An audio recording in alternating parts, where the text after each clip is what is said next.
Welcome to the City of Lemon Grove's regular City Council meeting. I would like to remind everyone to please silence your cell phones. Thank you. City Clerk, will you please call the roll of the City Council members to go on the record as in attendance?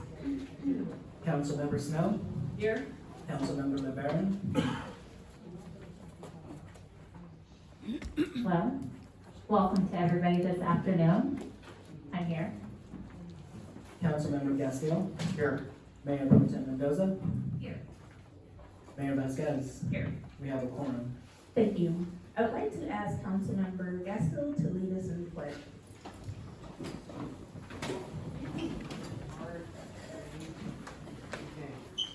Allegiance to the flag of the United States of America and to the republic for which it stands, one nation, under God, indivisible, with liberty and justice for all.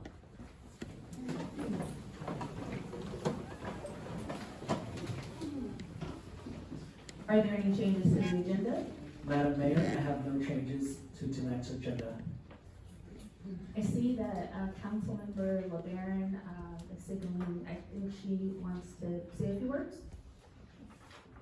Yes, thank you, Madam Mayor. I'd like to ask for support from the council to plug agenda items 1B, which is the City of Lemon Grove payment demands.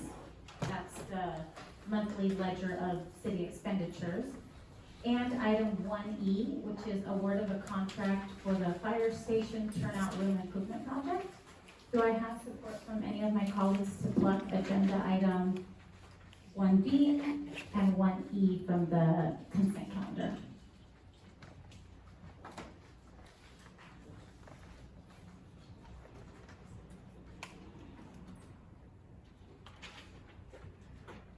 As I do not see any support from any of the council members, that request fails.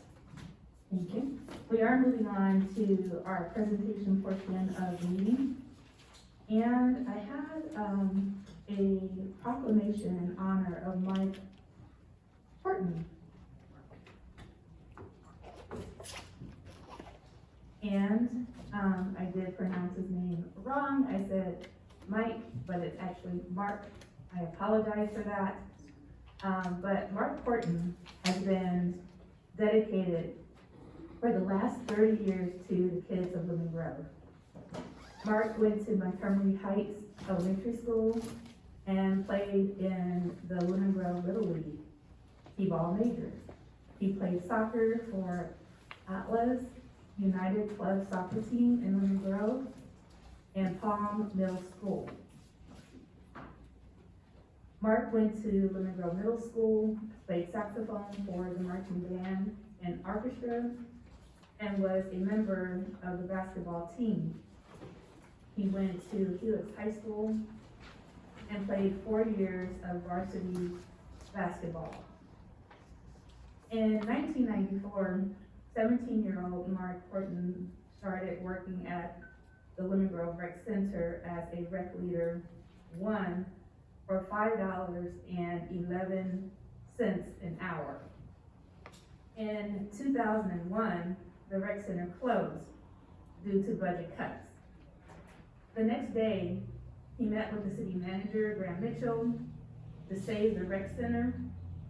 Graham said, "It's a done deal, but why don't you start your own sports business?" Mark thought about that and said, "Sure." 13 years later, Pee Wee Sports gets 30 to 60 kids every Friday night, and youth basketball gets 30 to 40 kids every Saturday morning. On behalf of the Lemon Grove City Council, I am honored to present this certificate of recognition to recognize Coach Mark Horton for his commitment to the youth in our community with his sports program.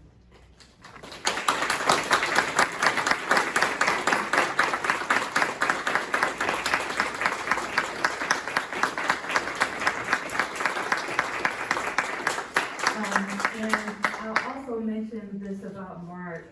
There's something that most people don't know about him, but, on Sundays, he spends his time, in the happiest place on earth, which is Disneyland. And he's been doing that for many years, so he drives up to Anaheim, and he spends the day, and then he makes his way back home, and I understand why. Because when you're there, it truly gives you a feeling and a sense of hope and of happiness, and then you take that hope and you take that happiness and you share it with our youth here in Lemon Grove. So, from the bottom of my heart, thank you for all that you do.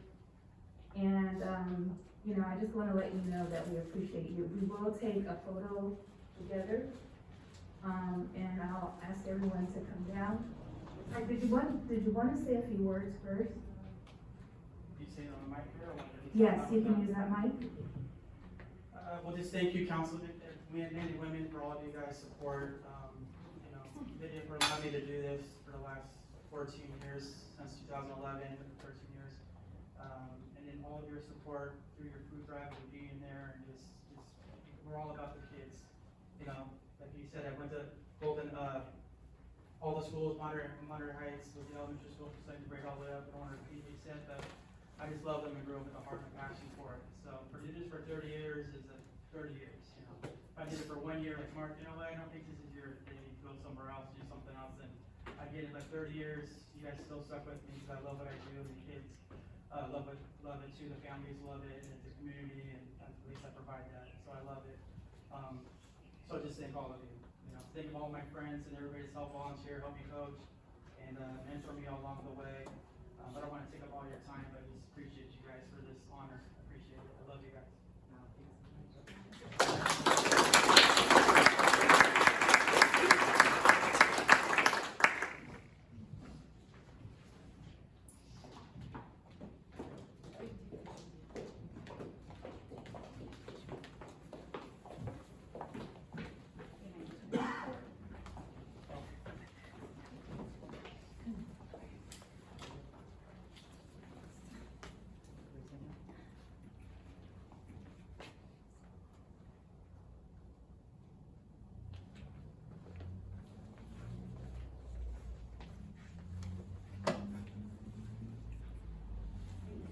Thank you guys. I appreciate it.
As we are done, with the presentation portion of the meeting, I'm moving on to the general public comment portion of the meeting. And during the general public comment portion of this meeting, the public may express their concerns not pertaining to items on the agenda tonight. Please note that according to state law, the city council is not permitted to respond to any comments expressed by the public. If appropriate, staff will be directed to follow up with the speaker. Per Lemon Grove Municipal Code, Chapter 2.14.150, all remarks must be addressed to the city council as a body and not to any individual council member. Each speaker will have a maximum of 3 minutes. When speaking, please observe the green, yellow, and red light timer at the podium. The red light indicates that it is time for the next speaker to approach the podium to begin speaking.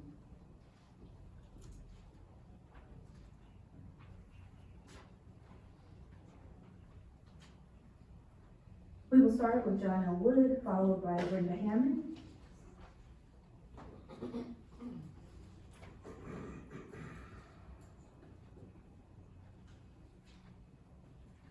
Yeah,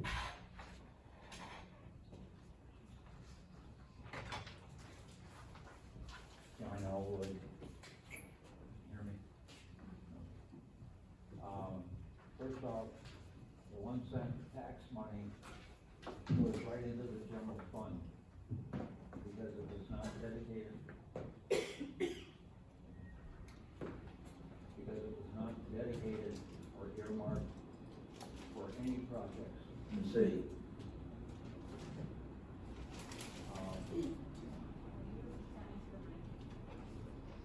How's this? Better? Okay. Well,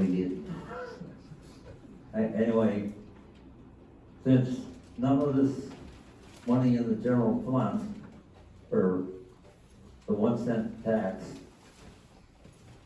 that means that the city can spend it any way they want to. You don't have any say. Next thing is vector control, central and federal. I've told you about the problem with the moss and in the ditch at least 2 times, maybe 3 or 4 times. I don't know, I don't remember. I've also talked to you about getting the creek cleaned many, many, many, many times. Nothing's been done. So you need to do something about these items that I've just spoken to you about. I know you don't like listening to me because I talk too much. I talk too often. But you have to irrigate your ears, pay attention, and do something for change. Thank you so very much. Next, we have Brenda Hammond, followed by Kim King. And the general public comment portion of this agenda is now closed.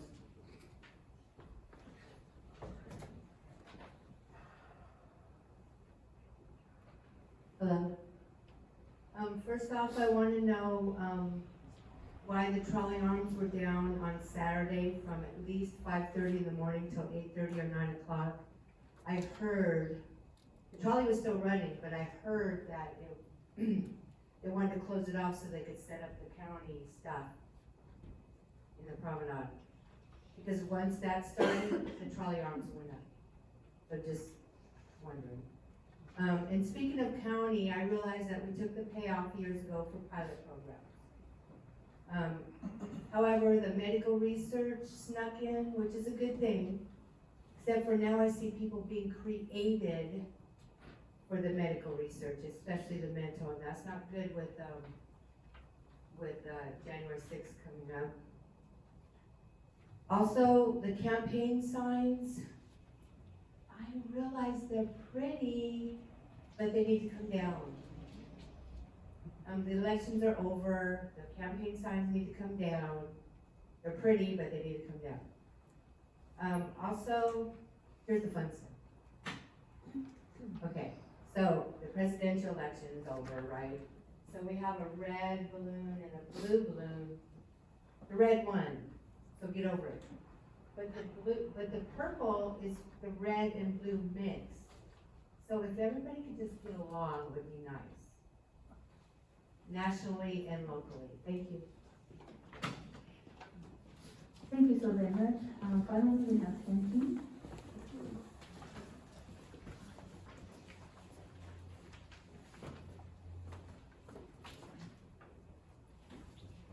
Good afternoon. This is month number 5 that we've asked for the tiny home project to be put on the agenda. It has not been put on the agenda. You keep saying that you're gonna come up with some special projects with the county, and nothing has happened. The Nita Street repaving was supposed to be done in August and September. We have an email stating that. It's not done. You guys collected money from the builder, along with collecting money for a stop sign on Bonita and Burrell, which is not put up either. I'd like to know where that money's at.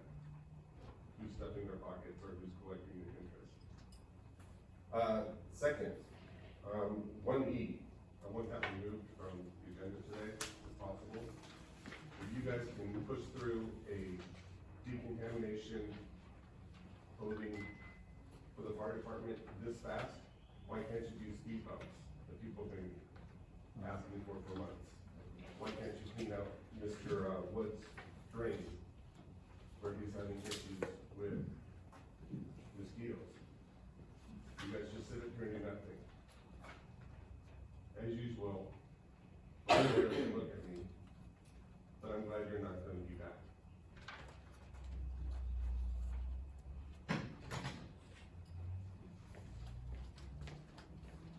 And Madam Mayor, just for the record, really quickly, written general public comment was received and has been distributed to all members on the dais, and copies are available at the public review table. Thank you so very much. I will check with staff, to see if there are any comments regarding, what was shared during our, public comment portion of the meeting. As there are no comments, right now, what I will do is I will move forward to the consent calendar. And so, with the consent calendar, do we have a motion?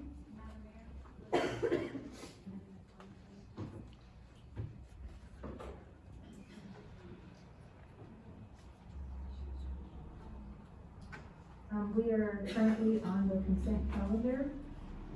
Once we are done, you know, if we have a motion, then.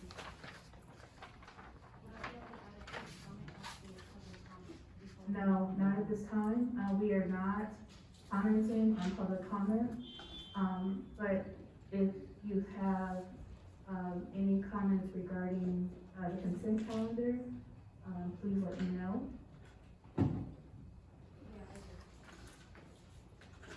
Thank you, for the consent calendar comments. Thank you. Thank you, Madam Mayor. People commonly public comment in the hopes to lobby their elected officials to second them on something. Yeah, I'm on consent, ma'am. Madam Mayor, I'm on consent.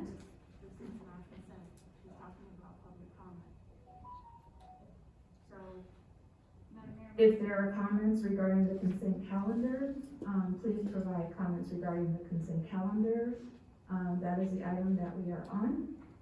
So do we have a motion for the consent calendar? Madam Mayor, I have a comment about the consent calendar. Are you gonna allow me to speak, or are we gonna not allow me as an elected official to speak on what you're asking me to speak on? Do you want to?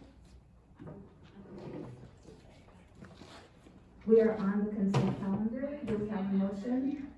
I have a Thank you very much. the consent calendar. She's a Are coward. you gonna allow me to turn my mic on, and you're being quite childish? No, You're a coward. no. You're an absolute We are on the coward. consent calendar. And Ken King, if you cannot control yourself, then I will have you removed. Because Okay. we're not doing that tonight. We're here for the business of the city. Well, you're not doing the business of the city. So, People are asking you questions and you're not answering the questions. I'm respectfully asking you to And I'm please be quiet, and if you respectfully asking cannot, you to answer the then I will have you question. removed. Ken King, who is in the blue shirt, he is continuing to make comments. We're here for the business, and let's take care of the business. Thank you. So, back to the consent calendar. Do we have a motion?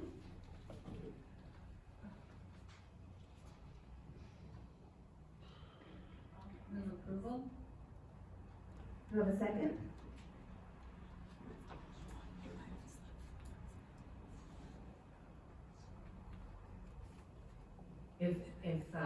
I'd like, Councilmember LeBaron to have the opportunity, as long as it's limited to consent calendar, to be able to be heard on that. I feel uncomfortable moving forward. Thank you so very much. I did provide an opportunity for Councilmember LeBaron to make comments regarding the consent calendar. She chose to comment regarding public comment.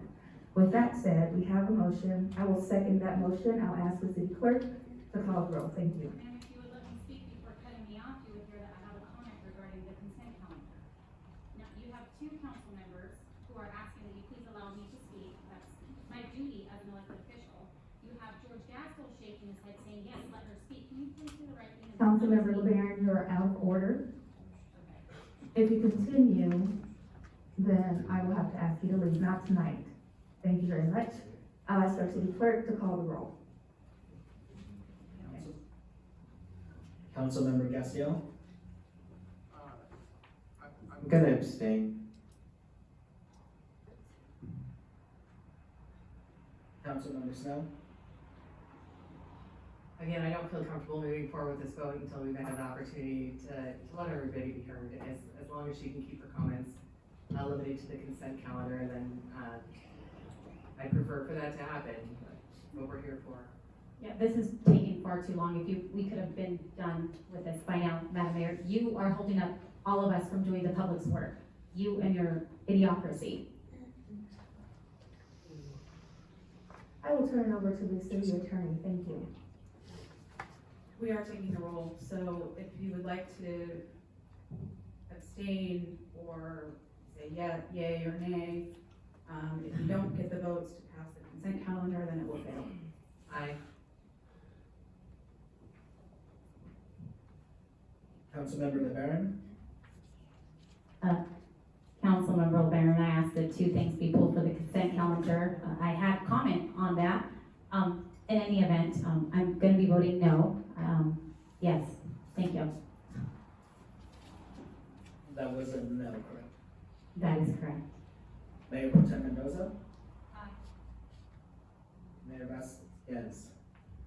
For the record, Councilmember LeBaron decided to make comments regarding public comment anyway, although she mentioned that she wanted to make comments regarding the consent calendar. Now that's for the record.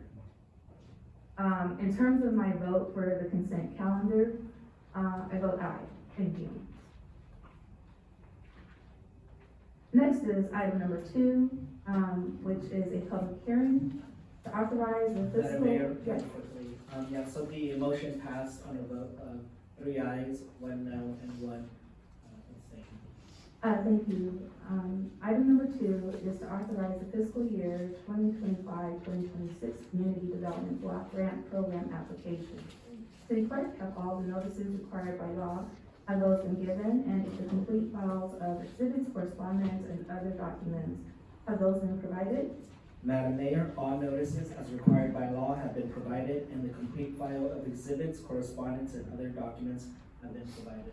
Thank you. I'll turn this over to the city attorney to ask the council members if they have any disclosures, conflict of interest, related to this particular item. Thank you, Madam Mayor.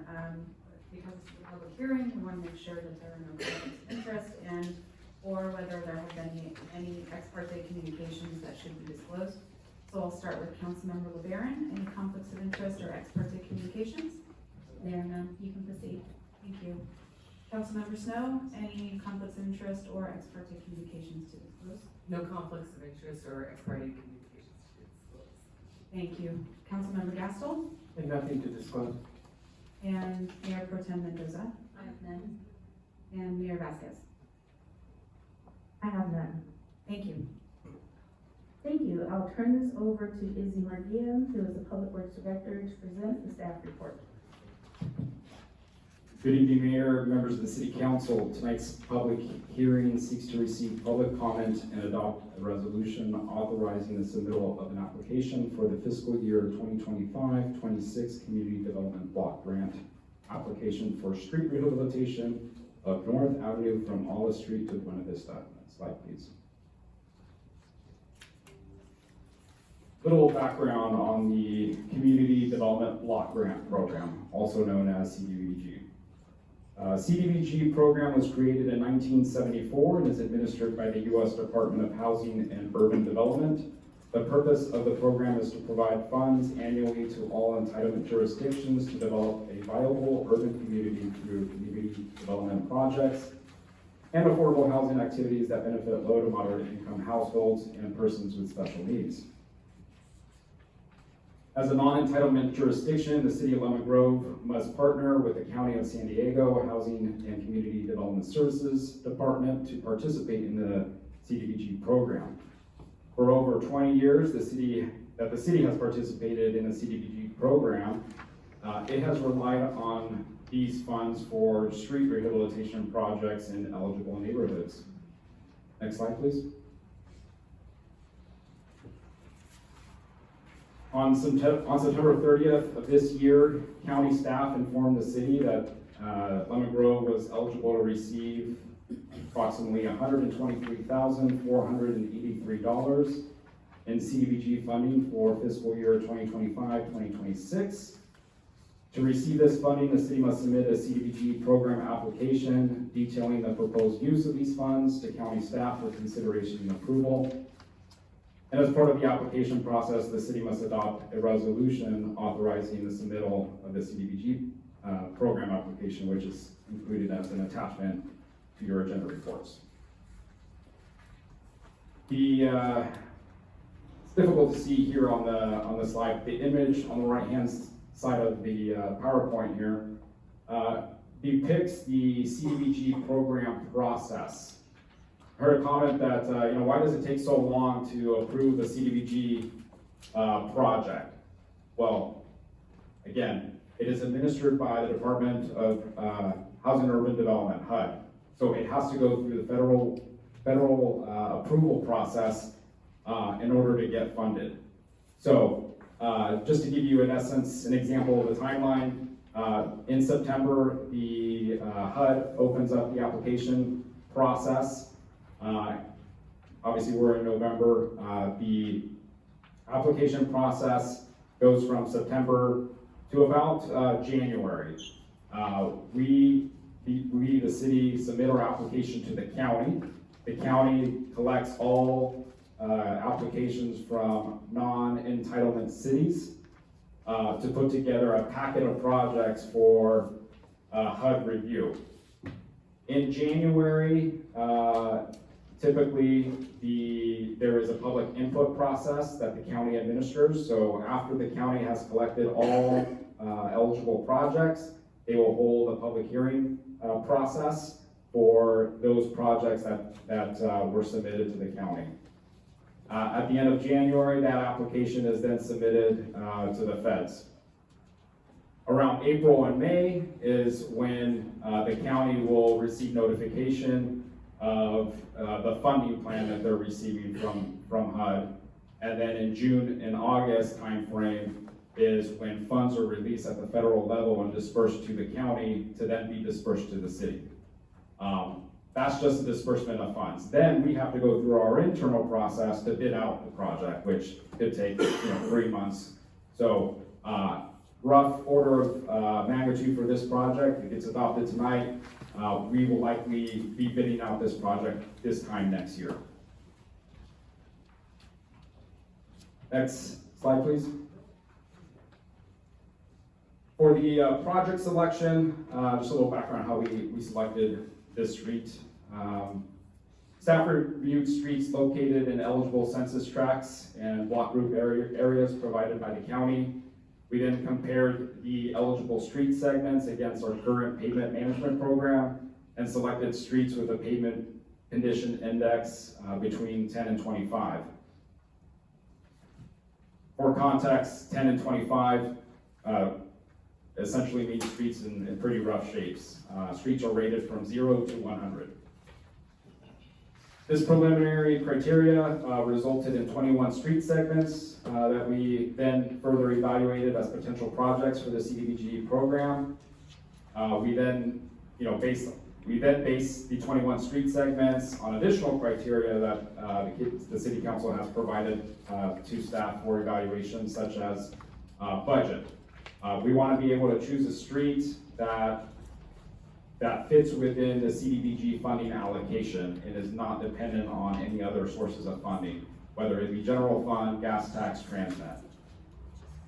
Next, we look at connectivity. Are we fixing entire blocks as opposed to a mid-street section? We also look at maximizing the number of residents served, maximizing square footage, potentially streets, and then lastly, proximity to parks, facilities, and then also their proximity to commercial corridors. Based on all that evaluation criteria, staff recommends, next slide please.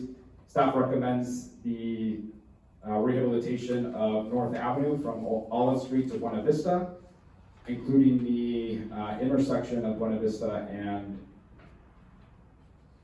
North Avenue for the CDBG program application.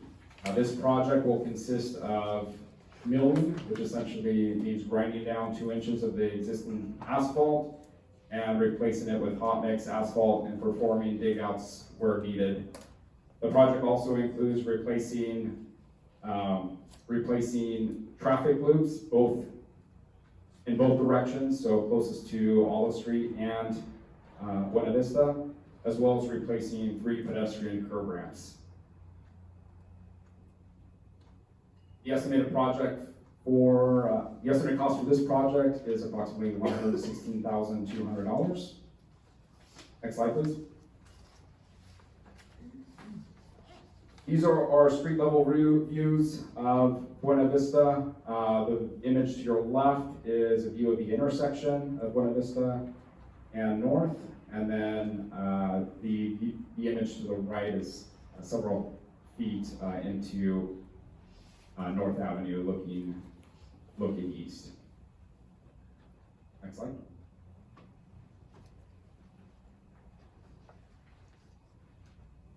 Staff also selected some alternative street segments for City Council's consideration this evening if staff's recommendation is unacceptable. As part of our evaluation, we went through the following criteria that we noted previously. And as part of those alternatives, option 1, Lemon Avenue between Buena Vista and Olive Street has a PCI of less than 10, so the street is in really rough shape. It is in a commercial corridor. Option number 2, Ida Street, Fisher Lane, and Madison Avenue between Cypress Avenue and Olive Street. The average PCI for these 3 residential streets is 17. And option number 3, West Street from North Avenue to Broadway. Again, this street has a PCI of less than 10. Additionally, some alternatives for the City Council to consider in the future, as we're seeing higher costs to undertake street rehabilitation projects. We are no longer able to rehab streets with the funding that we get from CDBG. We have to depend on gas tax, Transnet, sometimes general fund to supplement a project such as street rehabilitation. So in the future, the City Council may wish to consider doing citywide ADA improvements, whether that be ADA pedestrian ramps citywide, sidewalks, or facility ADA improvements, whether they be at parks or at our government facilities, to utilize this funding, which is eligible and is more scalable in nature. And so that's a consideration for the council in the future. Next slide, please. With that, the staff's recommendation is to hold a public hearing, receive public comment, and adopt a resolution authorizing the submittal of an application for the fiscal year 25-26 Community Development Block Grant Program. That concludes staff's recommendation, and I believe we'll be opening the public hearing, but happy to answer any questions.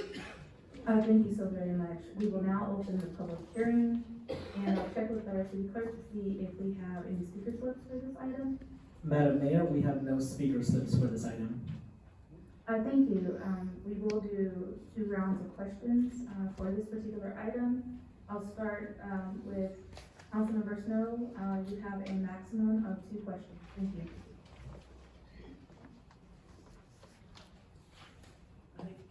Can you go a little bit more into the analysis between the other factors that made this street stand out, this segment of street stand out more than the 3 alternative suggestions? I note that they all have worse pavement condition indexes. I will say, I noticed that there's a lot of increased traffic on that particular stretch of road as people are using it as an alternative to Broadway and coming off the freeway. So I do think that that one probably has the most amount of traffic on it, but can you tell us what other factors made this North Avenue section stand out against these other three alternatives? Certainly. Joel, can you back up a little bit to the pictures right there? Thanks.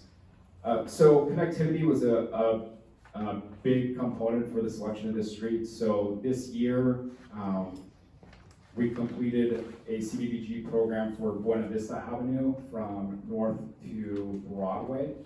And by recommending this street, you're essentially connecting, creating a better connectivity for the commercial corridor. That is the primary consideration. Secondly, image to the left, again, this is looking east at the intersection. The intersection here is heavily traveled, not only by vehicles, but by students.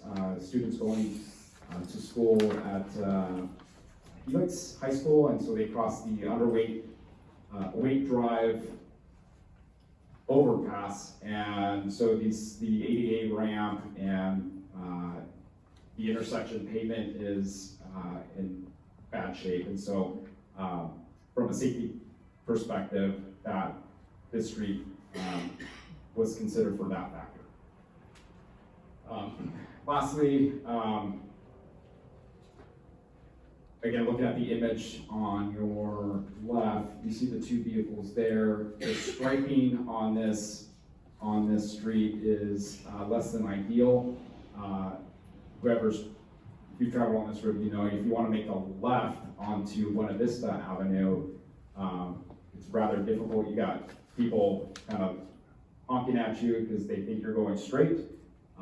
Whereas the straight through lane is actually closest where that right vehicle is. So correcting some of those deficiencies on this street would be provided through the selection of this program. Councilmember LeBaron?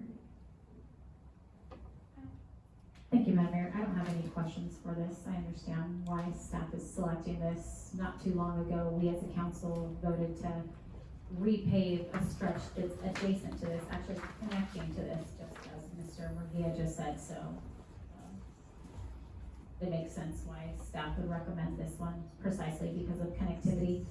And by and large, I do agree with it because it is one of the entrance ways into the city, and we do need our entry points to look nice so that people are not frightened to death to enter our city. Thank you. Councilmember Gasto? I don't have any questions. Mayor Pro Tem Mendoza? Well, one of my questions, and you touched on it, was, as part of the project, will you be fixing the ADA, ramps at the corners? Yes, so whenever the city undertakes a mill and overlay project, so anything more than a slurry seal, we're required by law to improve any existing ADA curb ramps. Great. You know, one thing I've noticed is there are a lot of people who walk from the two Citronica buildings to Food for Less, or maybe they're going to Home Depot too. But there's a lot of people who walk along that street. In addition, as you mentioned, school kids riding their bikes and walking to Helix. So in my mind, that definitely brings this street up to the surface as one that we should concentrate on fixing. Thank you. Thank you so very much, and I see that, the recommended project, North Avenue, to me, it seems like it would bring about the biggest benefit, for our city if it were selected. But I do have this one question, and, you know, project selection criteria, there's one bullet that says maximize number of residences, and so my question is, with this particular street, this recommended project, how many residents would benefit from this project?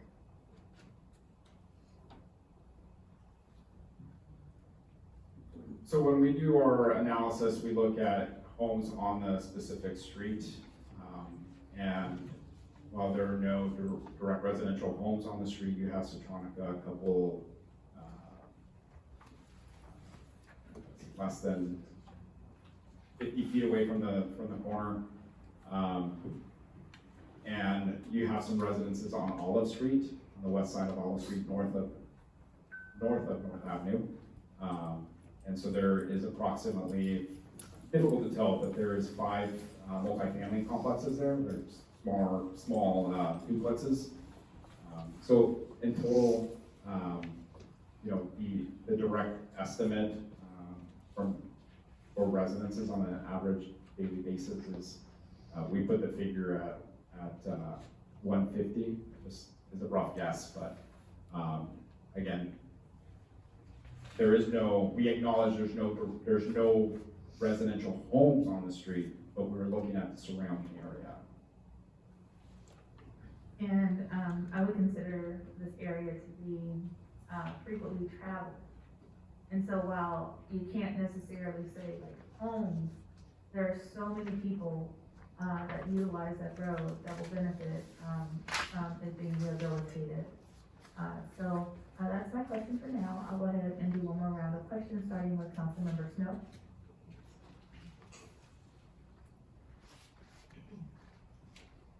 So I'm so thankful that we passed Measure T. We talked about that earlier. And it's gonna provide us more money to be able to do streets, which will help fill this, because, $100,000 doesn't go very far these days. And I am extremely excited that we will be pushing forward to use this money for sidewalks. This is something that we desperately need in this community. We just finished I've been knocking doors. And I tried taking my grandbaby in a stroller, and we have a dearth of sidewalks in this town and walkable areas that are safe for our kids. And so I think that this is a perfect time, like now let's do this section, but in the future, really use these CDBG funds to help make our city safer by increasing the number of sidewalks and the walkability of our town. Councilmember LeBaron. I don't have any comments, thank you.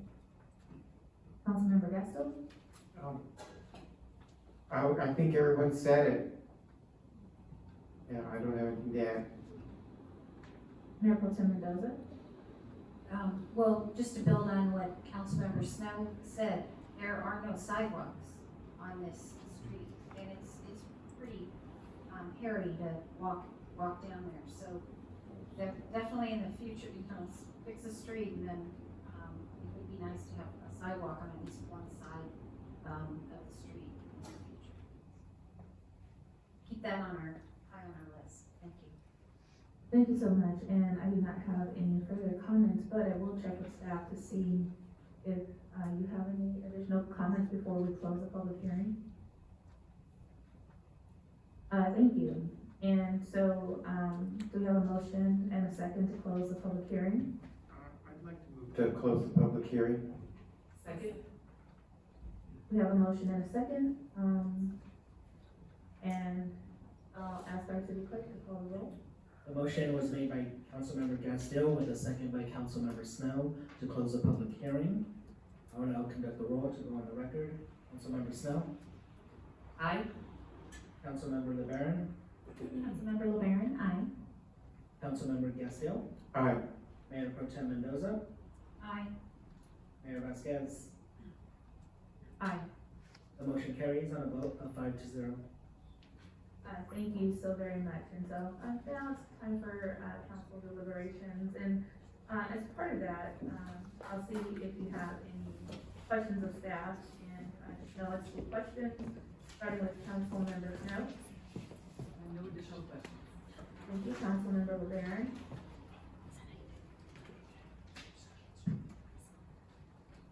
Yeah, actually something came to mind because of what Councilmember Mendoza was saying. and Councilmember Snow. So actually, so the road's gonna be dug up and totally rehabbed. Are there going to be, because they're mentioning sidewalks and wanting city staff to prioritize sidewalks on this stretch of road, which I'm not sure whether I agree or not with that, but, the question is, so we're gonna rehab the street. Now, is there gonna be, a curb also built? Gonna be a curb also built? So Is there's, better um, or not? the correct term is berm. Or maybe- However, staff has on its radar adding sidewalks as a potential project for this corridor. The right of way, On one we have- side, the north or the south?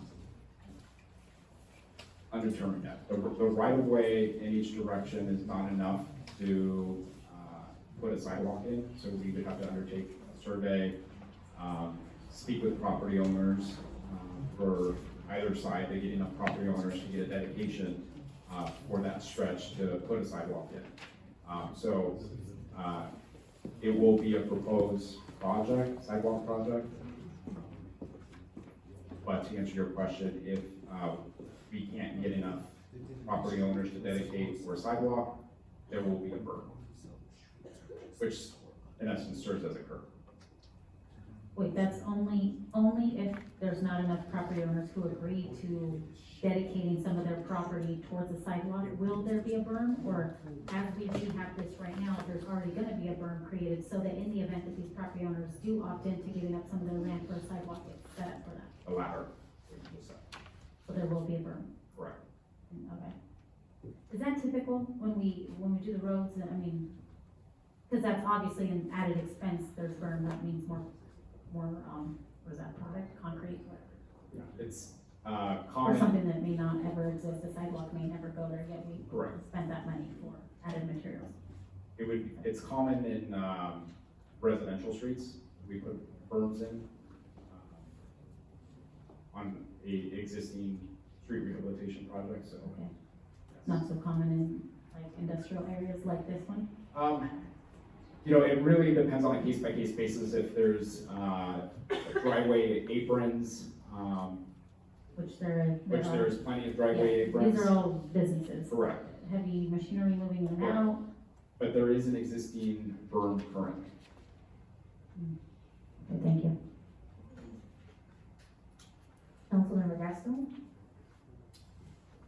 I don't have any comments or questions, but I wonder if it'd be okay to, put forward a motion that we adopt a resolution authorizing the submittal of an application for the fiscal year 2025-26 Community Development Block Grant Program. Thank you so very much. We do have a motion. I'll continue, with council member questions and comments, with Mayor Pro Tem Mendoza. I'll second the motion. Thank you. And so we have a motion and a second. I do not have any further comments, and so I will ask our city clerk to call the roll.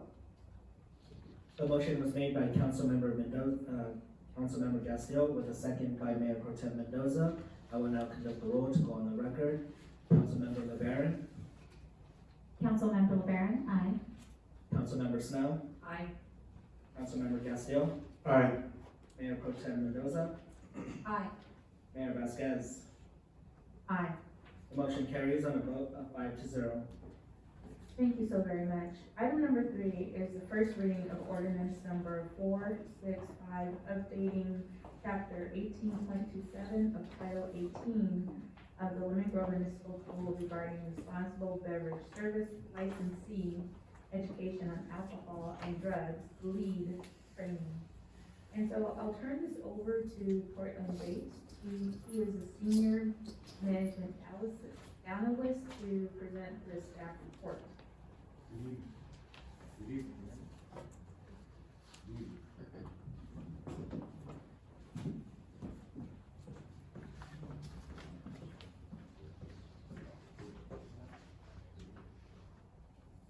Testing 1, 2.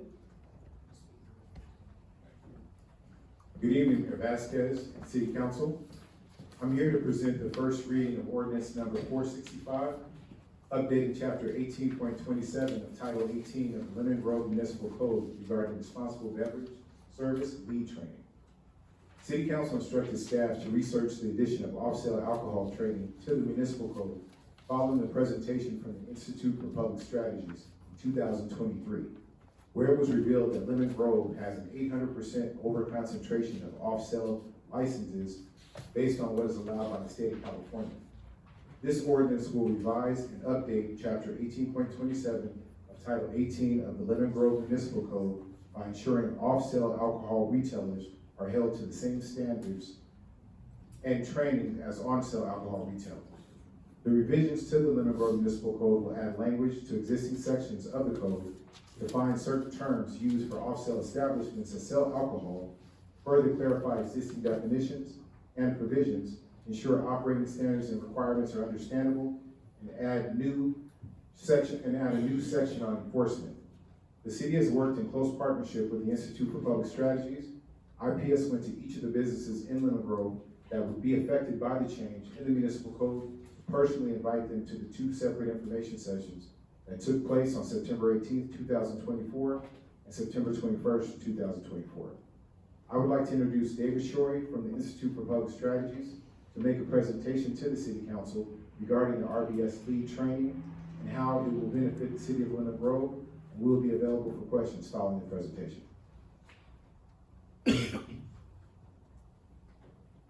Thank you, Portland, and Your Honor, members of council. My name is David Shorey. I'm a director with the Institute for Public Strategies, and I supervise our prevention programs in San Diego County. I just want to introduce quickly Angelica Rea, who is our Binge and Underage Drinking Initiative Program Manager, and Serafin Eberhardt, who's our East County Program Manager, and also be here to answer questions. So why does IPS have this interest in presenting this informational presentation? Go to the next slide. So we are a 30-year-old public health organization, and I won't go through all the wording of our mission and our vision, but basically our role is to work with community members to identify areas to prevent the negative impacts of drugs and alcohol on communities. We are funded by the San Diego County Health and Human Services Agency, Behavioral Health Services, and have been funded for at least the last 20 years. Next slide, please.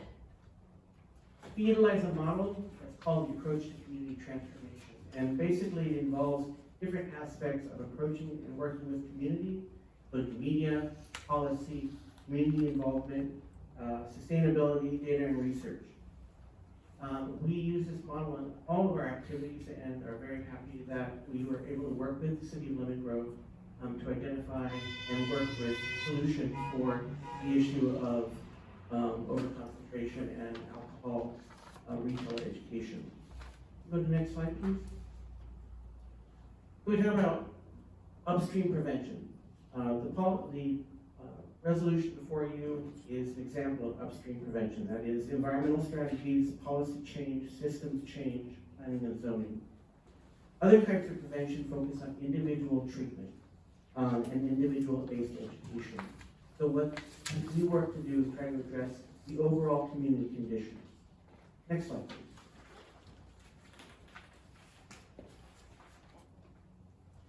So you've heard the terms on sale and off sale. And so I just want to quickly do a definition of those. On sale establishments are where you can purchase and consume alcohol on site. Off sale are establishments where you can purchase but not consume alcohol on site. Next slide, please. You'll see here in this chart that there are a number of licenses that are listed. Off sale, where you can serve, where you can sell beer and wine, or general, which includes hard liquor. On sale, those are our restaurants, bars, and you can see that there are a variety of licenses there, and then the non-retail category. Next slide, please. So why is alcohol retailer training important? We're looking at legal compliance, ensuring that they're adhering to laws and regulations regarding alcohol sales, safety and responsibility, to reduce the risk associated with alcohol consumption and promoting responsible sales, business protection, avoiding legal liabilities, fines, and reputational damage. And then there's customer service, enhancing the customer experience through informed staff, incident reduction, handling difficult situations prevents conflicts and injuries, overall public health, contributing to community health by promoting responsible alcohol consumption, and employee confidence, providing employees with the necessary knowledge and skills to be able to sell alcohol in a way that is in alignment with law. Training ensures that alcohol is sold safely, legally, and responsibly. Next slide, please. So, currently, for those establishments that are considered on sale, those are your restaurants, your bars, etc. The state of California requires that each person who has responsibility to sell, is connected to the sale of alcohol must take a training. The training is approximately 2 hours, and it covers social and health impacts, state laws, DUI-related information, prevention of sales to minors and overly intoxicated persons. For those establishments that are not, alcohol is not consumed on premises, that is the off-sale, the training is currently voluntary at the state level. It is free, and there's also in-person training. In-person training is also online training. It covers licensee employee liability, sales to minors, checking identification, sales to obviously intoxicated persons, and then the alcohol beverage control and local law responsibilities. So currently you have 2 different tracks. You have the on sale, which is required to have staff training, and off sale, which is not. But both of them deal with alcohol. Both of them deal with the sale of alcohol. Both of them deal with situations that could include sales to minors or inebriated persons. But one is required and the other is not. I want to talk a little bit, go to the next slide please, the issue of overconcentration. High alcohol outlet density is defined as having a higher concentration of alcohol outlets in a small area. It is an environmental risk factor for alcohol-related harms. Current limits on alcohol outlets, on sale, general license, so those are your restaurants and your bars. 1 license per 2,000. For off sale, general license, that includes hard liquor, that's 1 off sale license per 2,500 residents. And then there's the beer and off sale beer and license, 1 license per 2,500 residents. So next slide, please.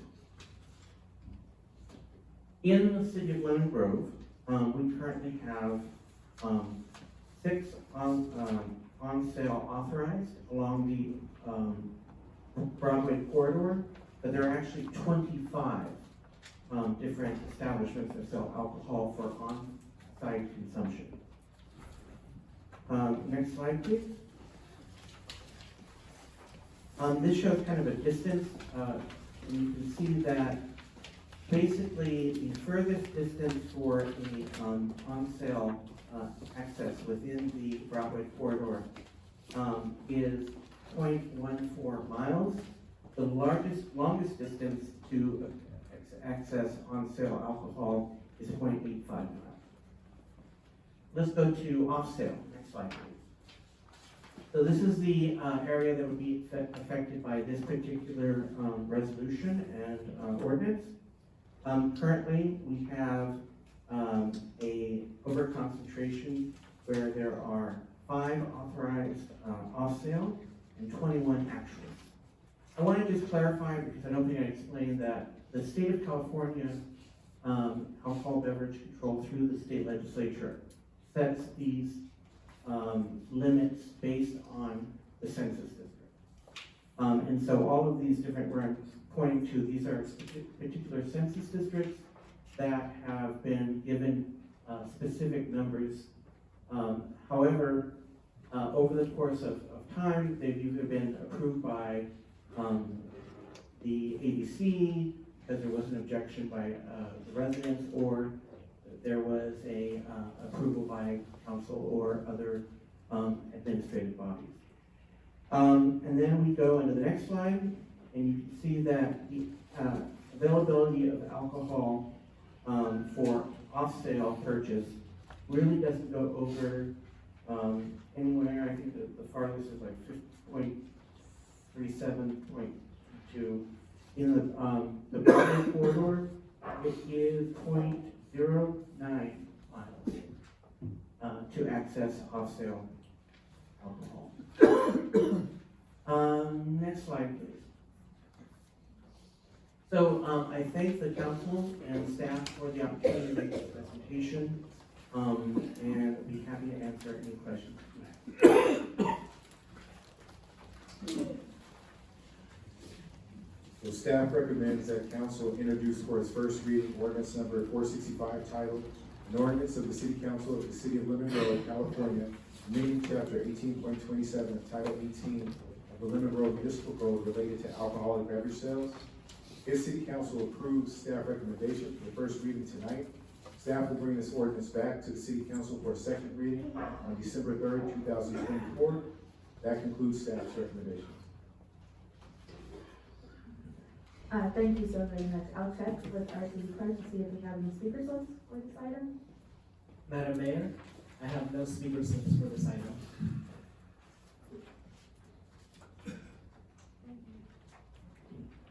Thank you so very much. And so I'll do 2 rounds of questions, 2 questions back, starting with Councilmember Smith.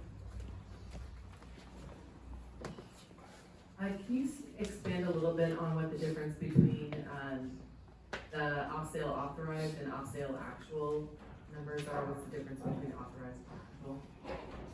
Certainly. Off-sale authorized are the numbers that have been set by the alcoholic beverage control department in alignment with the direction given by the state legislature.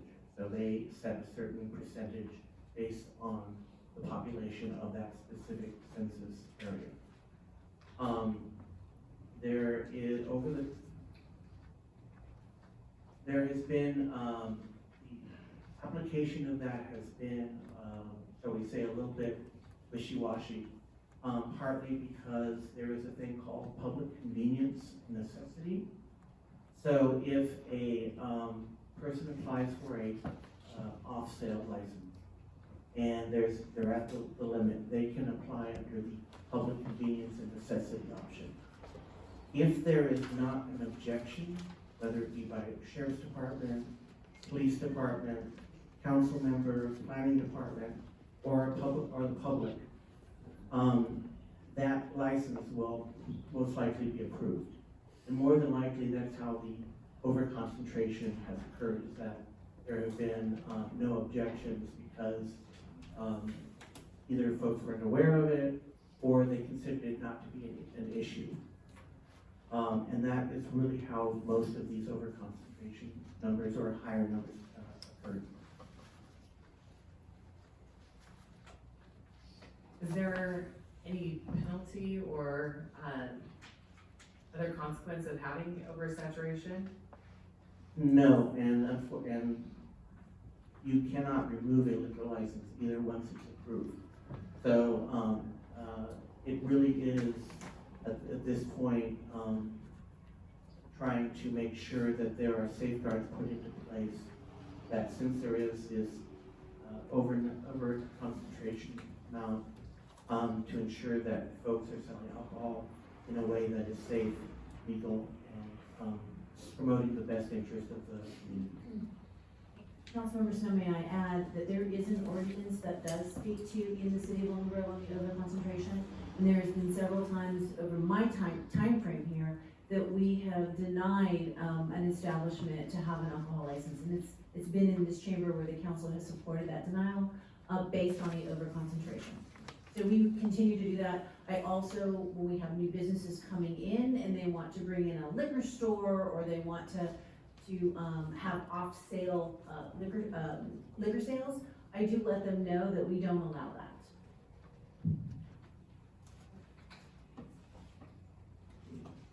Councilmember LeBaron?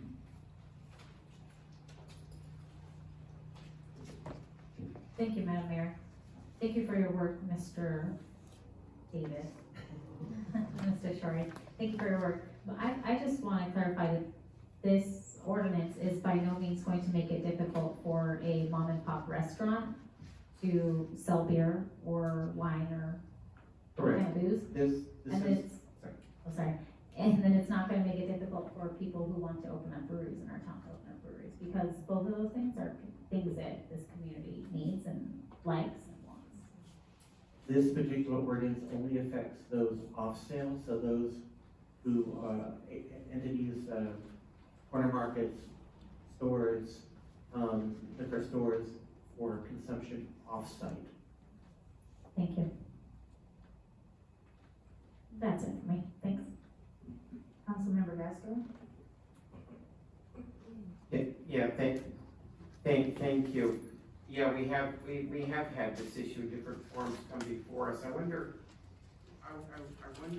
if you can give us an idea of if we adopt this policy, what kind of improvement can we expect to see in terms of, do we see fewer people buying alcohol? Do we see fewer people dying in alcohol-related accidents? I mean, you've gone to a lot of municipalities and done a lot of research. Where do we see what are the likely results that we'll see from this policy?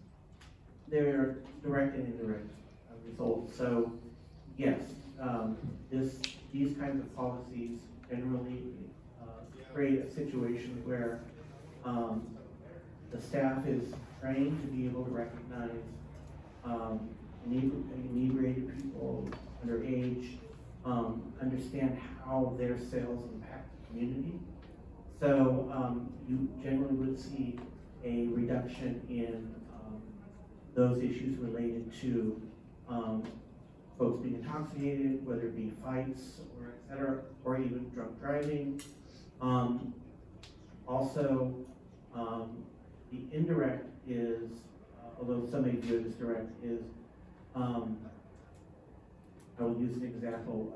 We did a walking evaluation of Broadway and came across a off-sale retailer that had trash and liquor bottles and the little mini liquor bottles scattered all around. And part of the training, and I would encourage you all to take this training, it's available online, it's free, takes approximately 2 hours, talks about the relationship of an off-sale retailer to the community, talks about the responsibilities of why, if they let that kind of behavior continue, how it can have a more negative effect. So I believe you will see an impact on the community. And remember, this is going across the board for all the wholesale retailers. So they will all be under the same umbrella. They will all also be in alignment with the on-sale retailers in receiving education. Thank you. That's my only question. Mayor Pro Tem Mendoza?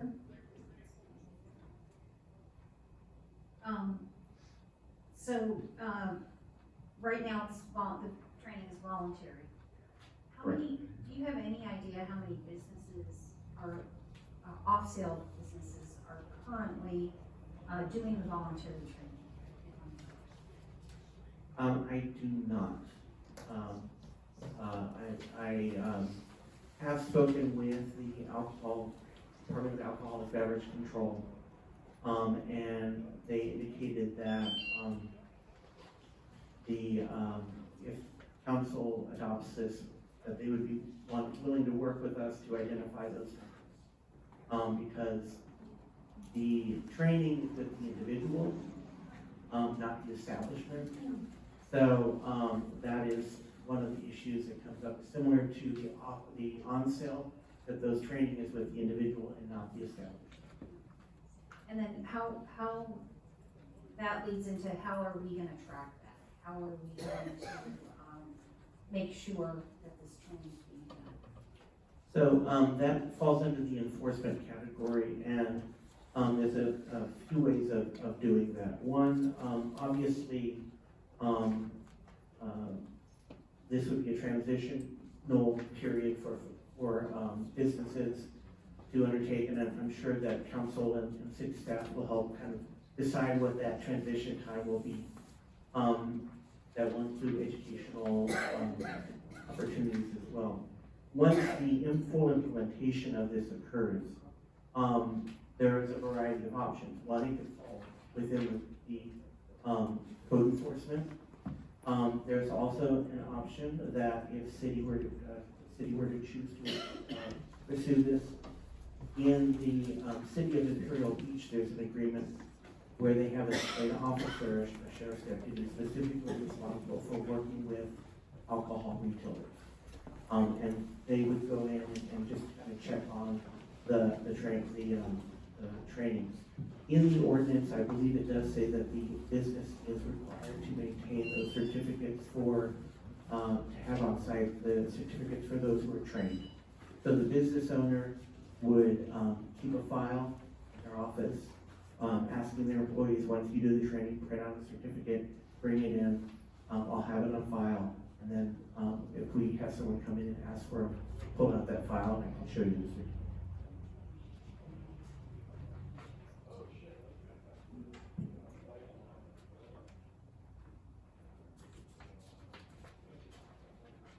Mr. Bates, do you want to add any more to what Mr. Shorey said with the enforcement option? Nothing else to add.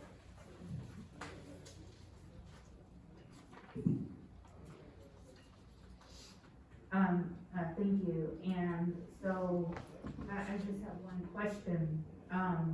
While this is the first reading, it would have to come back to the city council for a second reading. And then hypothetically speaking, what does the timeline look like for implementation? Your Honor, it, would be based on the, suggestion of council and staff. I believe that my, thought would be that this would either be transitioned over a 6-month, then a year-long process. IPS is a public health organization that's funded to do the work of health promotion. Would be happy to assist in doing education. We did host 2 informational workshops. Unfortunately, there was no attendance of those by the business community or the general public. So we understand that means that we have to do a lot more boots on the ground to get the awareness to the community and to the business community. But we certainly would be willing to provide information if the council and staff would like on how similar things might be. Mayor, to answer your question directly, we would follow in line of the other 2 ordinances that we implemented. First, the massage parlor ordinance, letting the massage businesses know there was a 6-month ramp up. And the same thing when we instituted the TRL, we did a 6-month ramp up before the businesses had to get their license. So that seems to be a reasonable amount of time, especially with our staff costs. And getting to the business owner so they can inform their employees and there'll be some collateral. And Mayor Pro Tem Mendoza, we would first start off in code enforcement just to double check to make sure everybody has taken the training, working closely with ABC. ABC can give you a list of those participants that have trained. Code enforcement, check them. If we're starting to come up with some difficulties, staff will come back with probably an alternate, most likely the IB model, where we would hire a sheriff's deputy to do some permit control. Thank you. I'll do a second round of questions, starting with Councilmember Snow. If a business isn't compliant and doesn't come into compliance after they've been notified, what happens?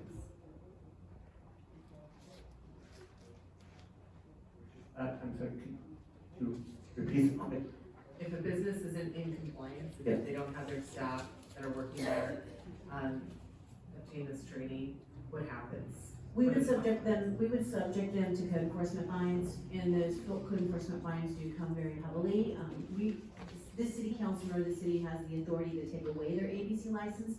However, I can attest to the fact that we work closely with the ABC on problem businesses, and ABC has suspended their licenses, so I can venture to say if we get a non-compliant business and they've racked up hundreds and thousands of dollars of fines, we would be in constant contact with ABC to have them suspend the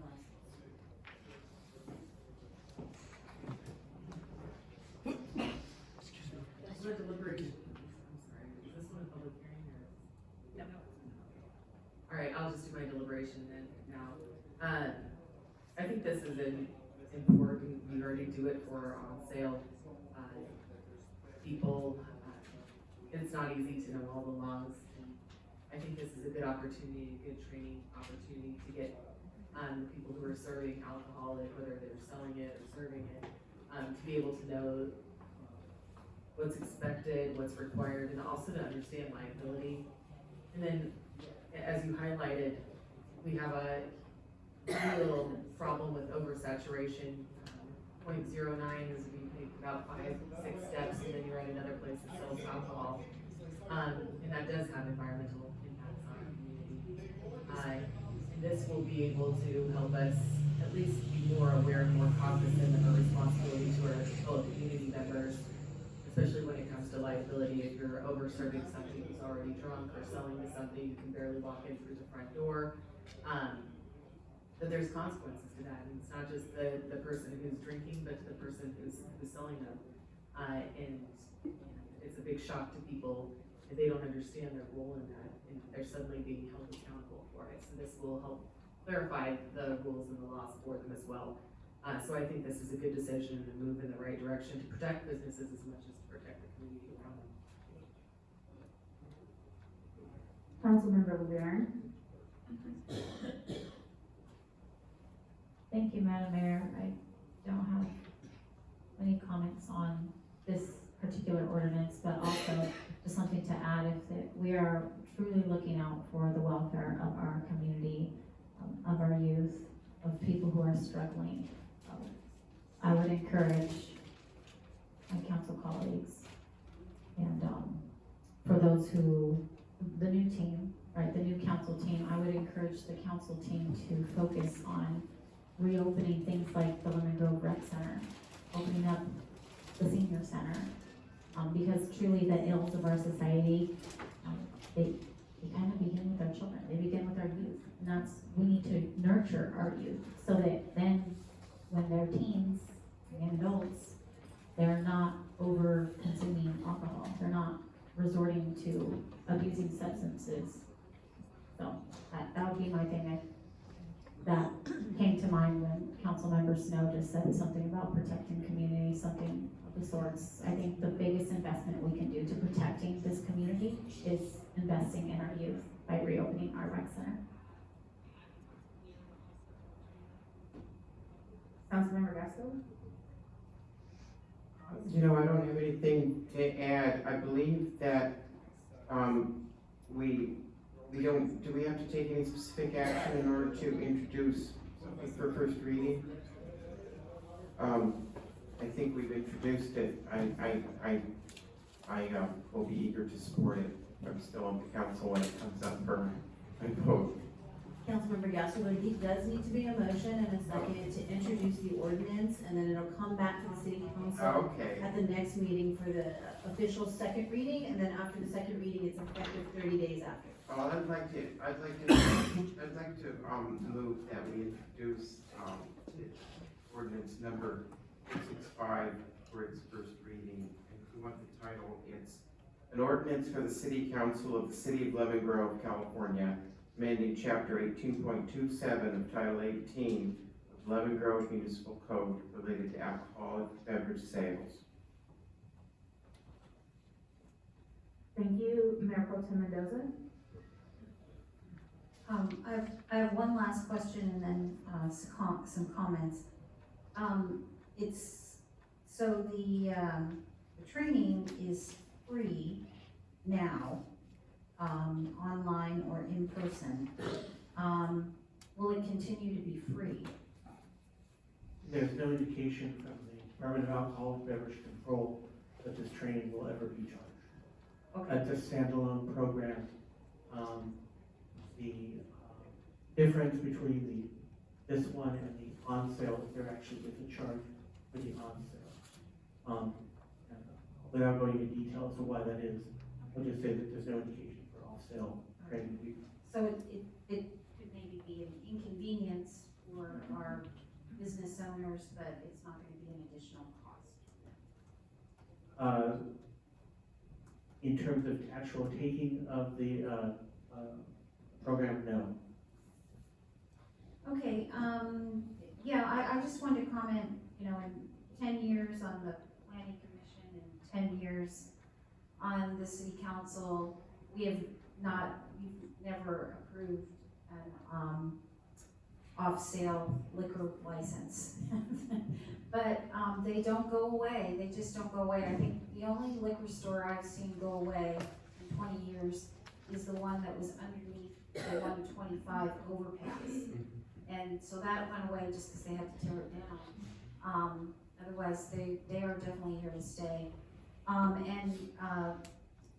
David and I have been talking about this for, I think, for like 5 years now, and we just never had staff time until Mr. Bates was hired. Thank you very much.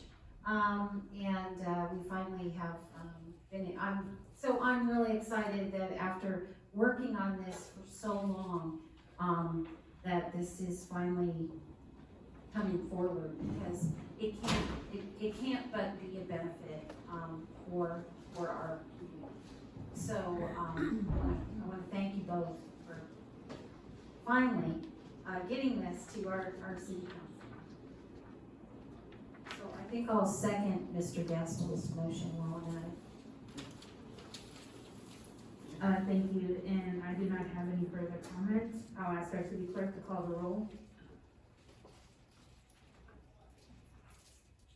The motion was made by Councilmember Castillo with a second by Mayor Pro Tem Mendoza. I will now conduct the roll to go on the record. Councilmember LeBaron. Councilmember LeBaron, aye. Councilmember Snow. Aye. Councilmember Castillo. Aye. Mayor Pro Tem Mendoza. Aye. Mayor Vasquez. Aye. Motion carries on a vote of 5-0. Thank you. Item number 4 is the award of contract number 2035-05 for the fiscal year 2022 through 24 street rehabilitation project. I'll turn this over to Izzy Mardia, who is our public works director, to present the staff report.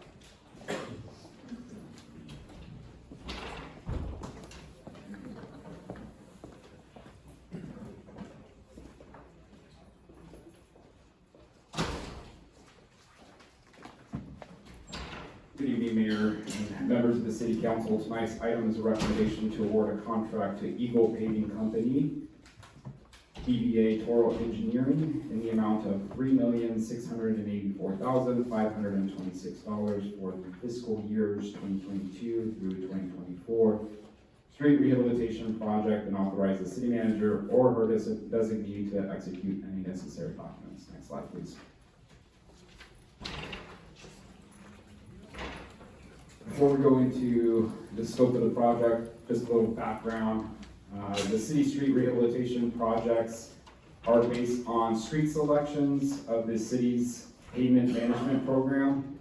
The pavement management program is a schedule or a list of streets identifying specific treatments such as crack seals, slurry seals, mills and overlays, depending on depth, either 2 inches, 3 inches, etc. As it corresponds to the city's budget. So historically, or not historically, I would say in the past 2 to 3 years, the city's budget for street rehabilitation has been in the realm of $1.2 to $1.3 million range. The project includes streets from the 2018 project includes streets from the 2018 pavement management program, which is the city's previous PMP. And it also includes streets within the first year of the current pavement management program, which the council adopted in 2023. So in essence, the project includes 2 years worth of projects, one from the carryover, the carryover from the last PMP and the first year of the existing PMP. Additionally, this project also includes additional streets provided by the allocation in American Rescue Plan Act funding that the council had allocated in 23-24 that we rolled over to this year, as well as additional funding in the amount of $500,000 that the council had allocated in January of this year for additional streets under 25 PCI. This slide here provides some highlights of the project to help put into perspective the scope of the project. So in total, we have 63 street segments. 54 of them were included in the base bid. We had 3 bid additive alternates in this project, which included 9 various streets. 29 streets that we'll be doing are rated under 25 PCI, and again, made possible by the ARPA funding that the city received and the council's allocation for streets. 43 streets within of the 63 will receive a mill and overlay treatment. And usually, historically, what we see in our projects is they're mostly, historically, we focus on slurries and then a little fraction is mill and overlays. But with this funding that we've received, you're seeing essentially 2/3 of the funding going to mills and overlay and 1/3 of it going to slurry treatments. 8 arterial street segments will be addressed, 5 collector street segments, and 50 residential local street segments will be addressed for a total estimated budget of $4.9 million.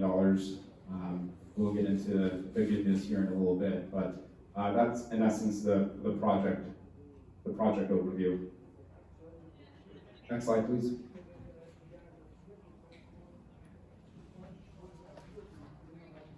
On September 27th, the city invited sealed bids for the project, and on November 13th, the city received 6 sealed bids. And upon opening and review, staff determined that of the bids received, Eagle Paving Company was the lowest responsive and responsible bidder with a base bid of $2,416,303. The slide here just shows the spread of the various bidders. So as you can see, a pretty competitive bid, and for 6 is to have the city receive 6 bids is a competitive project. So we were happy with the result. Next slide, please.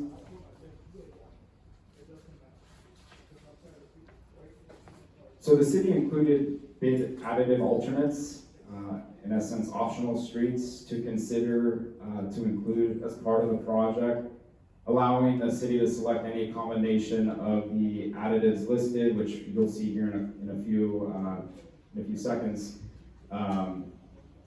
based on whether the city had funding to allocate towards those optional streets. Happy to report that there is sufficient budget to include all 3 additive alternates to be included in the award. As you can see there on this slide here, it's just a comparison of our engineer's estimate versus the cost for the lowest bidder. Next slide, please.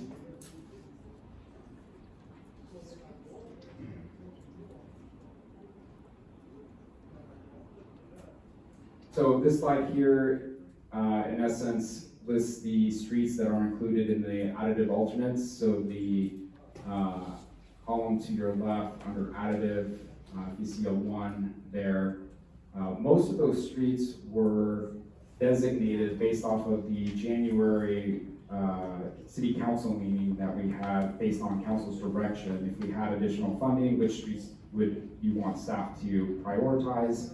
And so we included those streets into the bid, and so happy to report that those streets will be addressed. Bid additive 2, honestly, we look at every opportunity to address large sections of streets when possible. So we know Skyline Drive needs some love. Skyline Drive, because it's a 4-lane arterial, the cost to do, when we first ran the estimates, Skyline from Canton to Alton, we were looking at $750,000 to do. And so we thought that this opportunity would be perfect as unit costs go down, as we add more streets, that we'd be able to address a large section of Skyline and get some competitive pricing. And so we added Skyline Drive and with good results. And then lastly, bid additive 3, Broadway, heading eastbound from Federal Boulevard to Massachusetts. On the base bid, we included Broadway westbound from Massachusetts to North Avenue. And so, in order to be able to address the other side, we included it as an additive to get essentially the entire corridor. So those are the additives. Next slide, please. This image here, and if you had a printout, it is a little bit more readable, but it gives you an indication of the scope of the project and where these projects will be occurring citywide, with the red highlighted streets being mills and overlays, and the yellow streets being slurry seals with crack sealing that's included.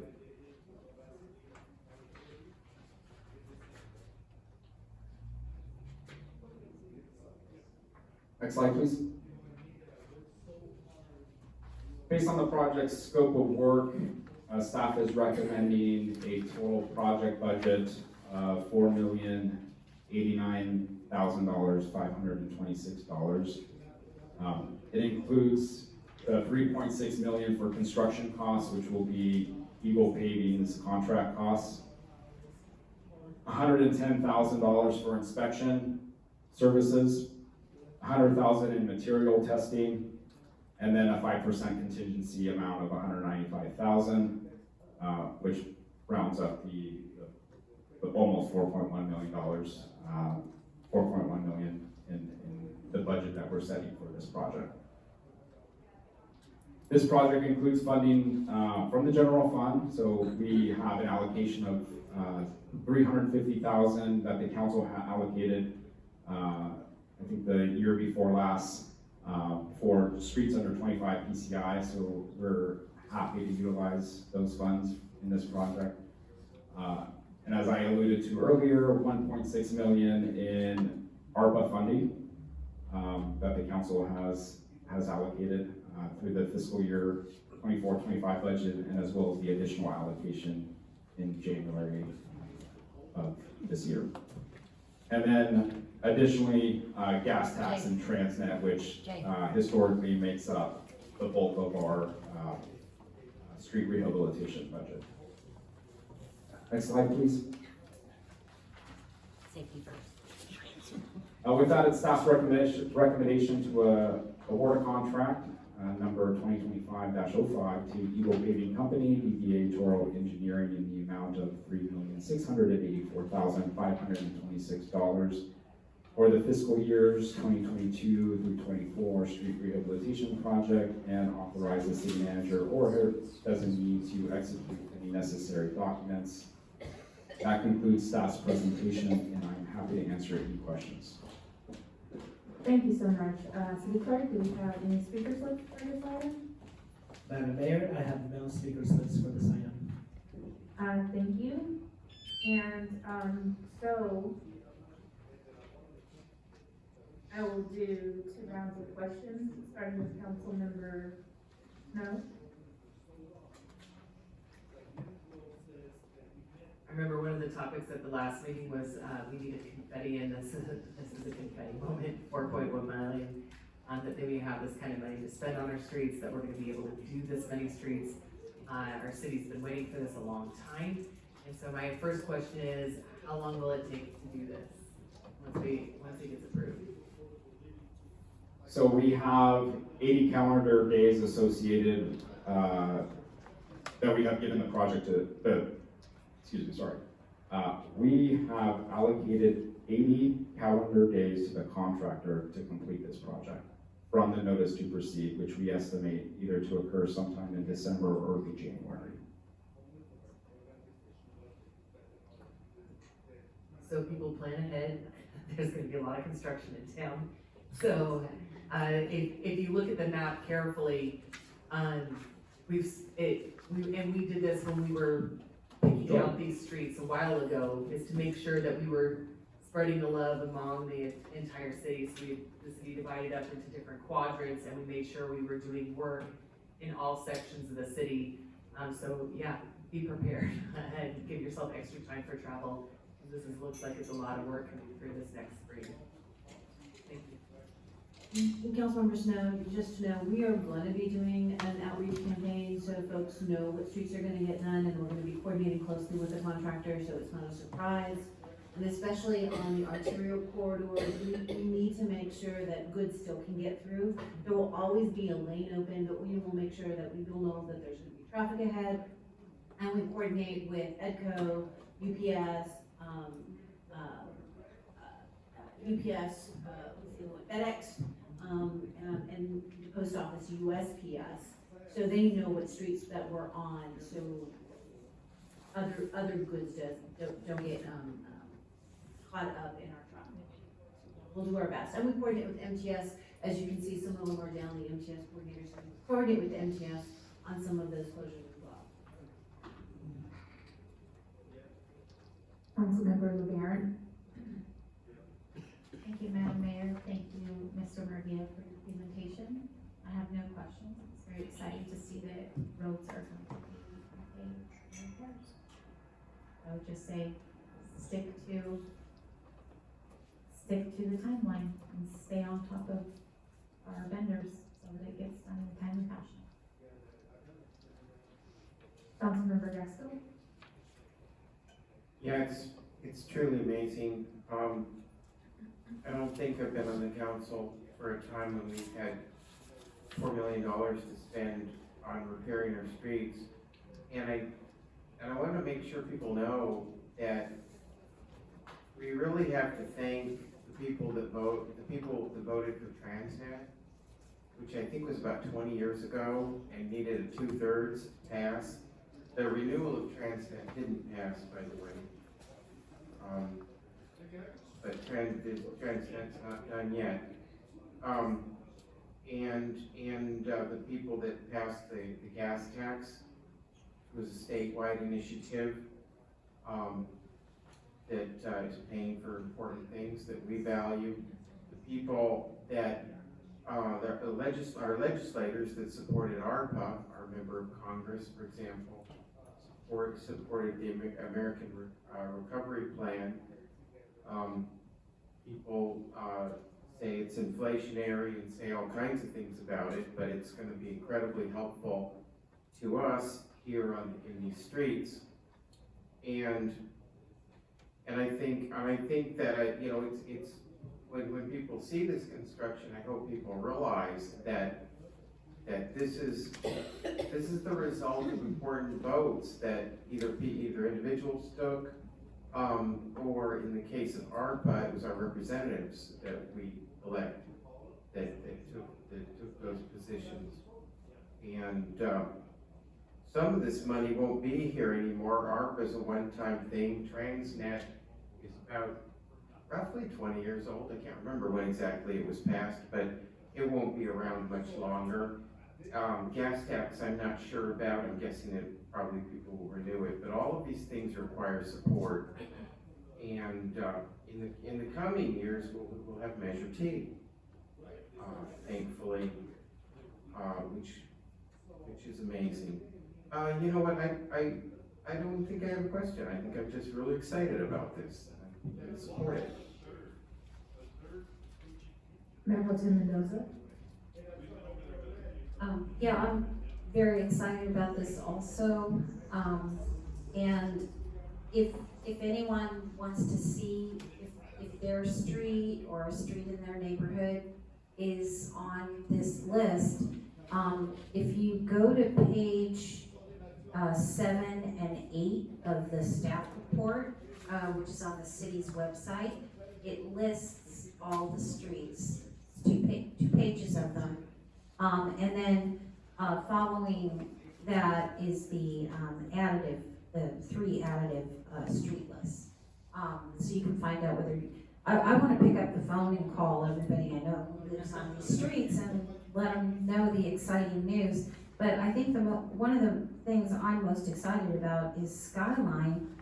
And there's a senior home on Skyline, and she's been begging me for years to fix the street in front of Sun Garden Terrace. And Sun Garden Terrace opens up their community home for free for a lot of community groups, and really any community group in Lemon Grove that wants to meet there. So I'm glad that our city is able to give a little back to a business owner who's been a really good partner in our city. Not to mention just everyone who's lived on some of these streets. These are some of the worst streets in Lemon Grove. Vista, oh my God, I drive up Vista all the time, it's so horrible. And I'm so sorry that our residents have had to put up with these streets for so long. I wish San Miguel, my street, was on here, but sadly, alas, it's not. Maybe in my lifetime, we'll get around to fixing San Miguel. Anyway, I'd like to make a motion. I don't want to cut off your excitement. I'd like to make a motion that we adopt a resolution to award a contract to Eagle Paving Company for the amount of $3,600,000. I'm going to the eye doctor next week. $3,684,526 for the fiscal year 2022-2024 street rehabilitation project, and authorize the city manager or designee to execute any necessary documents. So we have a motion. I'm actually gonna second the motion because I'm really pleased to see that this project is moving forward. I'll tell you, I support it because it's a vital investment in our city's infrastructure and quality of life.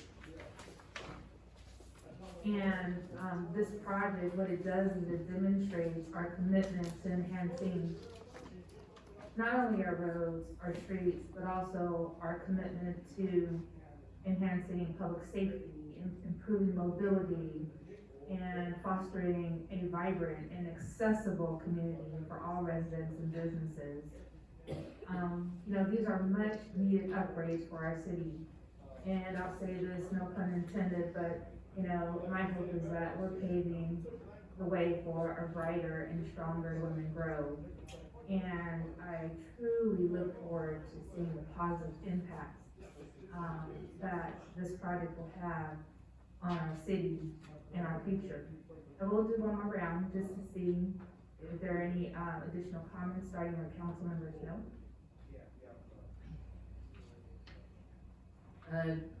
No additional questions. I'm just excited to see this starting to move forward. I know it's going to be a lot of work in the city. Maybe we will call each of these people to let them know it's going to happen in their neighborhoods. But I did also want to highlight the anticipated revenues from Measure T are just going to be $5.9 million, which is about what we've done with the ARPA funds towards these streets. So this is going to I know I can speak for myself, that this is a nice commitment and will be a continued commitment to see Lemon Grove improve step by step, but now bigger steps. We're taking some leaps here, to get more of this town paved and looking, nice and being safer. Thank you. Councilmember LeBaron? Thank you, Madam Mayor. I have no further comments. Councilmember Gaston? No more to say. Mayor Pro Tem Mendoza? So, I believe that we do have a motion on the floor, and a second from me. I'll ask our city clerk to call the roll. The motion was made by Mayor Pro Tem Mendoza with a second by Mayor Vasquez. I will now conduct the roll to go on the record. Councilmember LeBaron, Councilmember LeBaron, aye. Councilmember Gastel, Aye. Councilmember Snow, Aye. Mayor Pro Tem Mendoza, Aye. Mayor Vasquez. Aye. Motion carries on a vote of 5-0. Thank you. Item number 5 is a council-initiated item, the overview of the California Joint Powers Insurance Authority, CAJPA claims. I'll turn this over to Lydia Romero, who is our city manager, to present the staff report. Thank you, Madam Mayor and City Council members. This is a City Council initiated item by Councilmember Snow and Councilmember LeBaron. The item specifically wanted to discuss the claims that were related to the January 2024 storms. However, that full discussion will happen in closed session. However, we thought it would be a good idea to talk about the generic claims process with our Joint Powers Insurance Authority. And I've got 2 guests here in the audience today that will help speak toward that.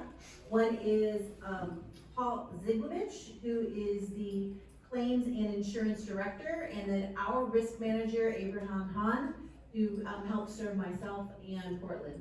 Gentlemen, you want to come up to the podium?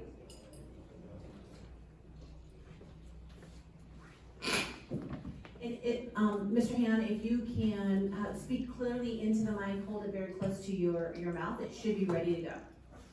Mic check, 1, 2, 3. Okay. Madam Mayor, esteemed council, thank you so much for this opportunity to co-present this item with my colleague Paul. Just as a brief introduction, because I don't want to bore too much with details, I wanted to reintroduce ourselves to you all. So we represent the California Joint Powers Insurance Authority. We are essentially an insurance and risk management agency. So although insurance is in our name, our purpose is to provide ourselves as a risk management resource to the city. That mostly happens in the world of liability and workers' comp. But really our goal is to provide our members, including the city of Lemon Grove, with expertise in areas such as insurance, claims, litigation, training. We do a lot of training and governmental exposures. Our main objective here is to help with loss control and to help control costs that might be related to any risk management exposures, again, mostly in the liability and workers' comp spheres. We are split into 7 different regions, of which the city of Lemon Grove is one region, so I'm happy to be the city's regional risk manager. So typically how that relationship works is that if there are any risk management issues that the city would like to discuss, or if there are any potential risk management issues that the city would like to discuss, that's where I come in and more or less help kind of in a more consulting role and collaborate with the city to make sure that the city is in a good risk management posture and position. But with that being said, I will turn it over now to Paul Ziglovich. He's our Claims and Insurance Director, and he'll talk more about how the general claims process works. Okay. Good evening, Madam Mayor and council members. I wanted to take a few minutes to tell you a little bit about the claims handling process for California JPIA. I know that you're not brand new to our pool. However, it might be a process that you're not completely familiar with. We have 2 liability programs for the California JPIA. Wow, you have to get this really close. We have a primary liability program and an excess liability program. So you are a member of the primary liability program, which means that you have coverage from the first dollar. You have no member retained limit, as we call it, or you might know it as a self-insured retention. The members of the excess pool do have that. In either program, when claims are submitted to your city clerk, liability claims, they are to be sent to our third-party claims administrator, who's Carl Warren and Company. All claims that are potential liability claims must be reported. When Carl Warren gets those claims via either through our office, we have on our website the availability for you to report them there, or there's a claims, dedicated claims email address at Carl Warren for the claims to go to. After that occurs, a supervisor will assign an adjuster to that particular claim, and the investigation process will start. And that includes the adjuster contacting the claimant, discussing with them their theory of liability, as well as compiling damages information from them. In addition to that, the adjuster contacts the city and requests various information that is necessary for them to evaluate whether or not the city has exposure on that claim and whether or not it should be denied or settled. After that process is complete and that documentation is compiled, the adjuster at Carl Warren will then make a decision on the claim and send out either a denial letter or contact the claimant and discuss resolution of that particular claim. The denial is often accompanied by or in the form of what we call a rejection letter. You may have heard of that before. That letter lets the claimant know that the claim has been denied and that there's a statutory period for them to file a lawsuit, which is 6 months from the date that that rejection letter is mailed out. So the claimant wants to continue to pursue the claim after rejection. They have 6 months to decide whether or not they want to do that by way of a lawsuit. During this process, if it's necessary for us to bring in subject matter experts or even an attorney, a defense attorney, we will do that. That doesn't happen on all claims, but it is available to us if we want to do that. As part of our liability program, the primary liability program, we have a memorandum of coverage, which is similar to an insurance policy. And in that memorandum of coverage, it sets forth that the California JPIA will have sole authority to decide whether or not claims are paid or denied. And so for the primary liability program, we will be making that decision. We have certain authority levels with Carl Warren to allow them to do so, and they can confer with us on larger claims whether or not that should occur. We do that because, again, we are looking out for the interests of not only Lemon Grove, but for the entire pool. You're also getting coverage from the first dollar, so that's another reason why we maintain that authority. And then also, we're essentially an unbiased party. We evaluate claims on their merits and that alone. And so we feel like we're in the best position to decide whether or not the case should be denied or accepted and paid. So that's basically an overview of how we handle claims. And if there's any questions, I'd be happy to address those.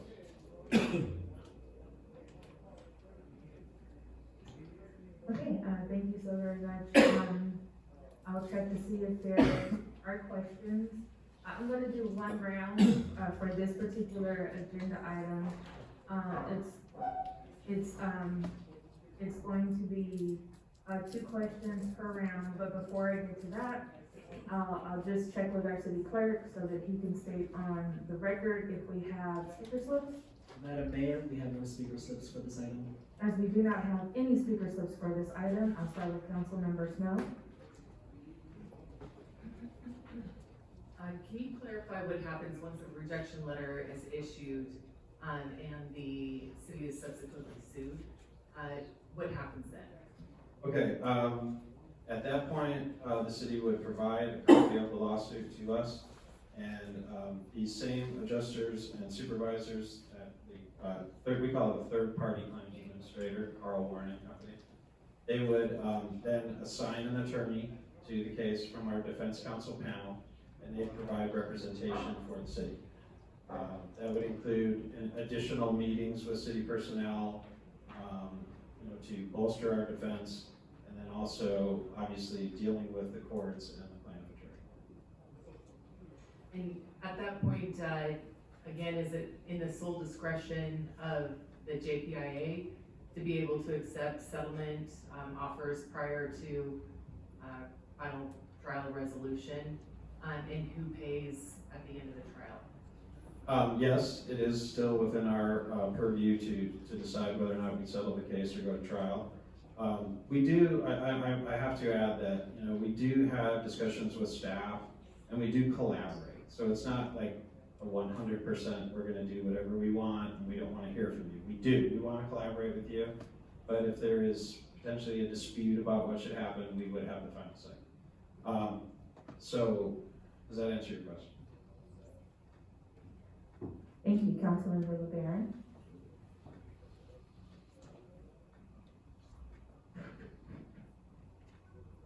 Thank you. Again, your name, sir? Paul Zeglovich. Paul Zeglovich. Thank you, Mr. Paul. Thank you for your brief presentation, Mr. Paul. As you may be aware, our city has infrastructure. I'm sure lots of cities do, but I can speak to this one. Our city has infrastructure, including our storm drains, our public storm drains, that are entirely made of, largely entirely made of metal. Metal corrodes over time. At this point in our city's life, most of these metal pipes are corroding. They are failing left and right. And people have been coming forward for years over what they claim to be failed public infrastructure, failed public storm drains. And this January, there were even more failed, what residents believe to be public storm drains, right? They were made out of metal, and they just reached their lifespan, and they are now collapsing. So we have lots of people who are coming forward, even more so than in the past, and with the advent of social media and everybody being able to share their experiences, people are connecting the dots between, hey, you have a broken storm drain and the city told you this, well, I have a broken storm drain and the city told me this. People are now coming together, banding together. As we saw in the case of Farson versus the city of Lemon Grove, there have been people who actually, in fact, used the same attorney that the Farsons used in their case, in which they prevailed in their claims against the city. I appreciate you saying that, of course, the city works with the organization, right, for risk management, but by no means is your organization making decisions about what happens in the city all on your own. Like you just said, you're in constant communication with city staff. One thing that I just want the public to take away from this is that, well, of course, we have you folks to work with us.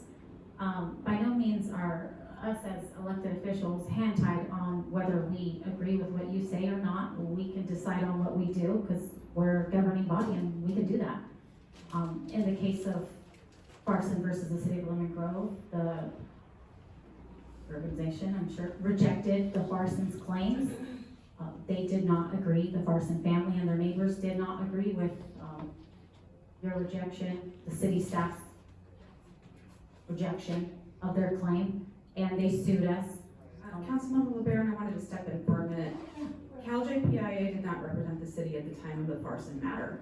Oh, gotcha. So Okay. that matter was presented to the city council with options. And so the Gotcha. CalJPIA would not be making the decisions on that matter. But I think the city retained CalJPIA, what year was it? Which is kind of around Farson time. We officially became a member during the COVID year of 2020. I just wanted to clarify that. So CalJPIA was not involved in the decision making for that matter. Gotcha. Thank you so much for that clarification. I believe the Farson case came before us in late 2019, possibly? Before we were with them. Before we were represented by CalJPIA. It was, Farson existed way before we were even a CalJPIA city. Thank you. Okay, well, that was standing. that's our experience that we've had as a city with Parsons. There was failed public infrastructure and we got our butts kicked in court. Basically, the judge said, no, you as a city, you need to fix this failed public infrastructure. You're not getting away with burdening the taxpayers. A single family with fixing this broken pipe. You as a city need to fix this broken pipe. So moving forward, there's a lot of people who are making claims. I would hope that, you're working amicably with city staff, with our community, because all people who live here, we pay taxes expecting that public infrastructure is not going to be saddled on our backs when it breaks, and that city leadership is going to be stepping up and saying, yeah, taking accountability for failed broken infrastructure. So I hope you just don't have an adversarial position to our community, because we have the Farsons, the community has the Farsons to thank for stepping up and being a voice for the community in terms of, hey, there's infrastructure that's failing in the city, and it's by no means going to be one individual property owner's responsibility to fix it. As a city, we need to do our job and fail public infrastructure.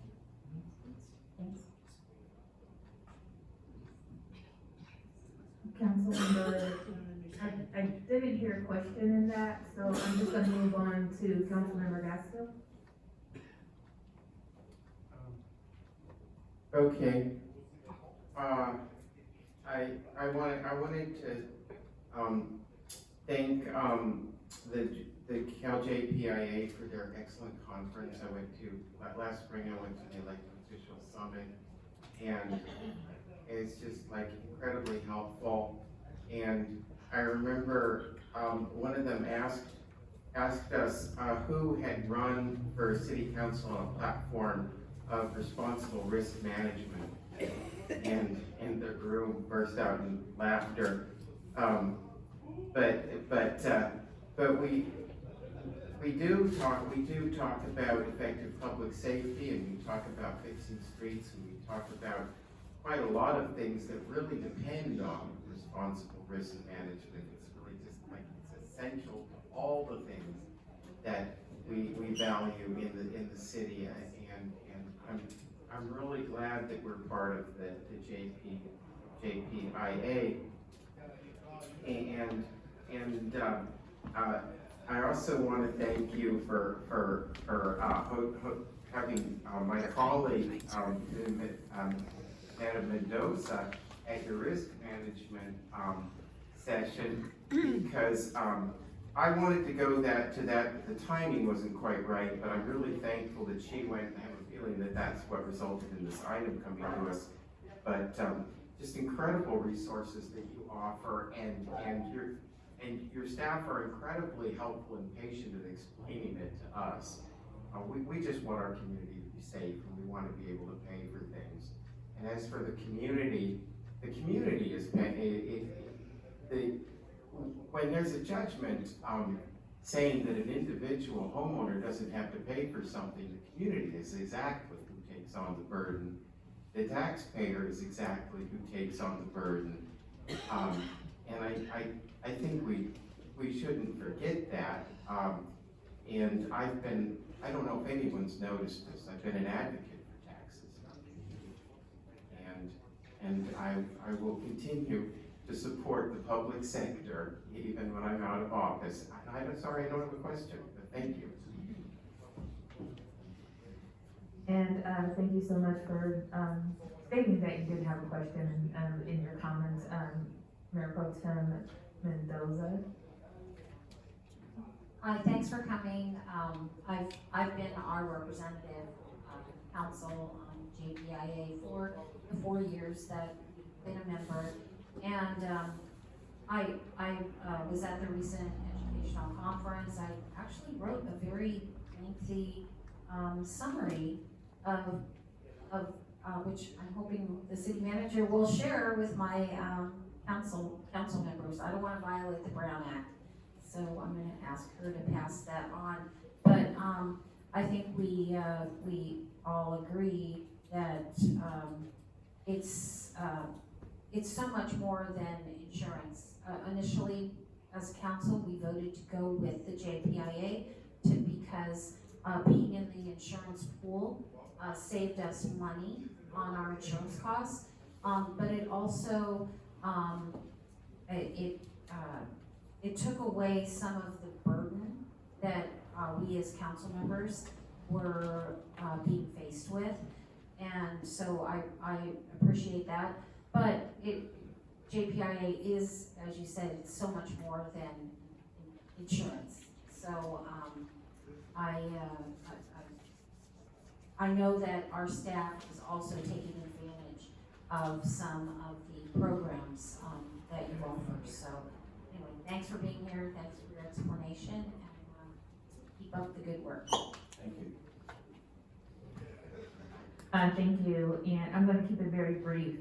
Really appreciate you sharing what you've shared today, because there are ideas of how government works, and then there's the reality of how government works and how claims are processed.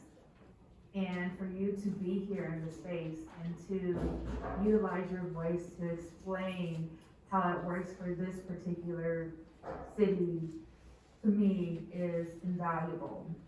And there are processes, and there are standard operating procedures, but also, you know, in order to process claims, you have to follow the guidelines that are established. And I just really appreciate you sharing with us today how it works. I hope that everyone was listening, but also that if they have follow-up questions regarding how that process works for this particular city, I encourage you to send them forward.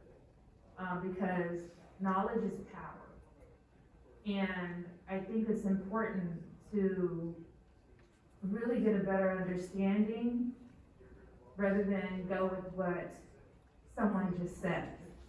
So really appreciate you coming here and explaining to us what it really is versus what people think it is. And you know, we appreciate you contributing to our city, the city of Lemon Grove. I believe that our city manager has a few comments that you want to share. I want to thank you.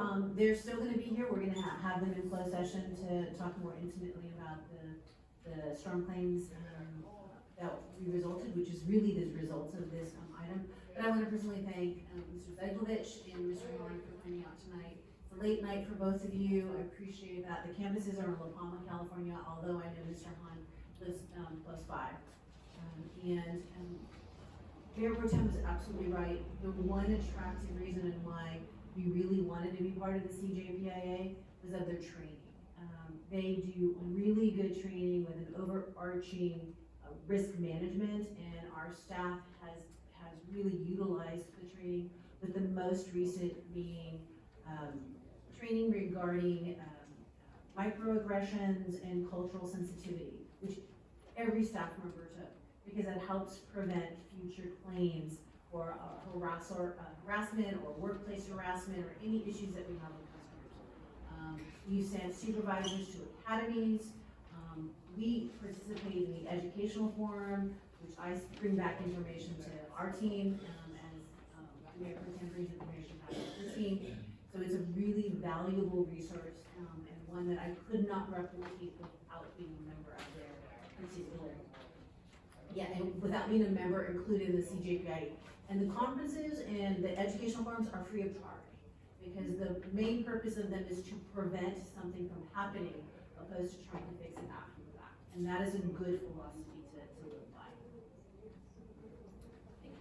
Thank you for the kind words. We really appreciate that. We do take our membership with you, or your membership with us, very seriously. We, as is mentioned, we don't like to just point out potential risk management deficiencies. We celebrate things that you're doing correctly, but if there are deficiencies, we want to partner with you to try to fix those. So, and that's by way of Mr. Hahn being your regional risk manager and the training that Lydia was just referring to. Thank you. I just have a quick question. Sorry, we're limited to only 2 questions at a time, and this was really brief. So if I have permission, can I just ask a couple more follow-up questions? Okay. So, in the notice of claims process, generally, people are given a response to their notice of claim within 45 days. We're 11 months out from the floods. And so can you tell us and explain to us about that gap in time and how that's impacting people? I'm getting a lot of comments from residents. Why is it taking so long? So Ms. Snow, if we can talk about that in closed session, opposed to public session, because it's related directly to what could arise as potential litigation. If you can hold off that question, because these are different types of claims. They're not your typical pothole claims. And there will be further explanation in closed session. Can you let me know if I've gone too far? Because I think this is important for the community to hear and understand without getting into a particular claim. I am a lawyer, I have done government claims, and I know that the turnaround time is 45, doesn't matter when, and you get extensions on those timeframes. I think we can talk generally speaking, which is if there is no response within 45 days, it's an automatic rejection, is considered to be automatically rejected. Paul, do you want to add to that? Yeah, I mean, I think I can talk about it. Generally speaking, not speaking about the claims that are issued here, because we are having a closed session where you can ask those specific questions. But generally speaking about the claims process and the Government Claims Act, you can talk about the timing. The important part about the rejection process is yes, there's a 45-day period, but you're not mandated to send out a response during that time period. You can wait till after that time period passes, and it simply pushes the statute out farther. So, in other words, if there was a rejection sent on the 45th day, there'd be 6 months from that 45th day for the claimant to decide if they want to continue to pursue it via a lawsuit. If you send that rejection out on the 90th day or the 120th day, then the 6 months would start from that date. It's the date of the mailing of the notice that triggers the 6-month time span. Does that help?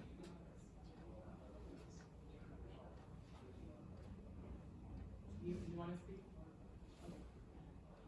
It helps me understand part of why it's taking so long. Yeah, I think the rest of it we should talk about in the closed session.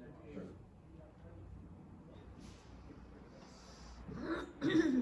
Thank you so very much.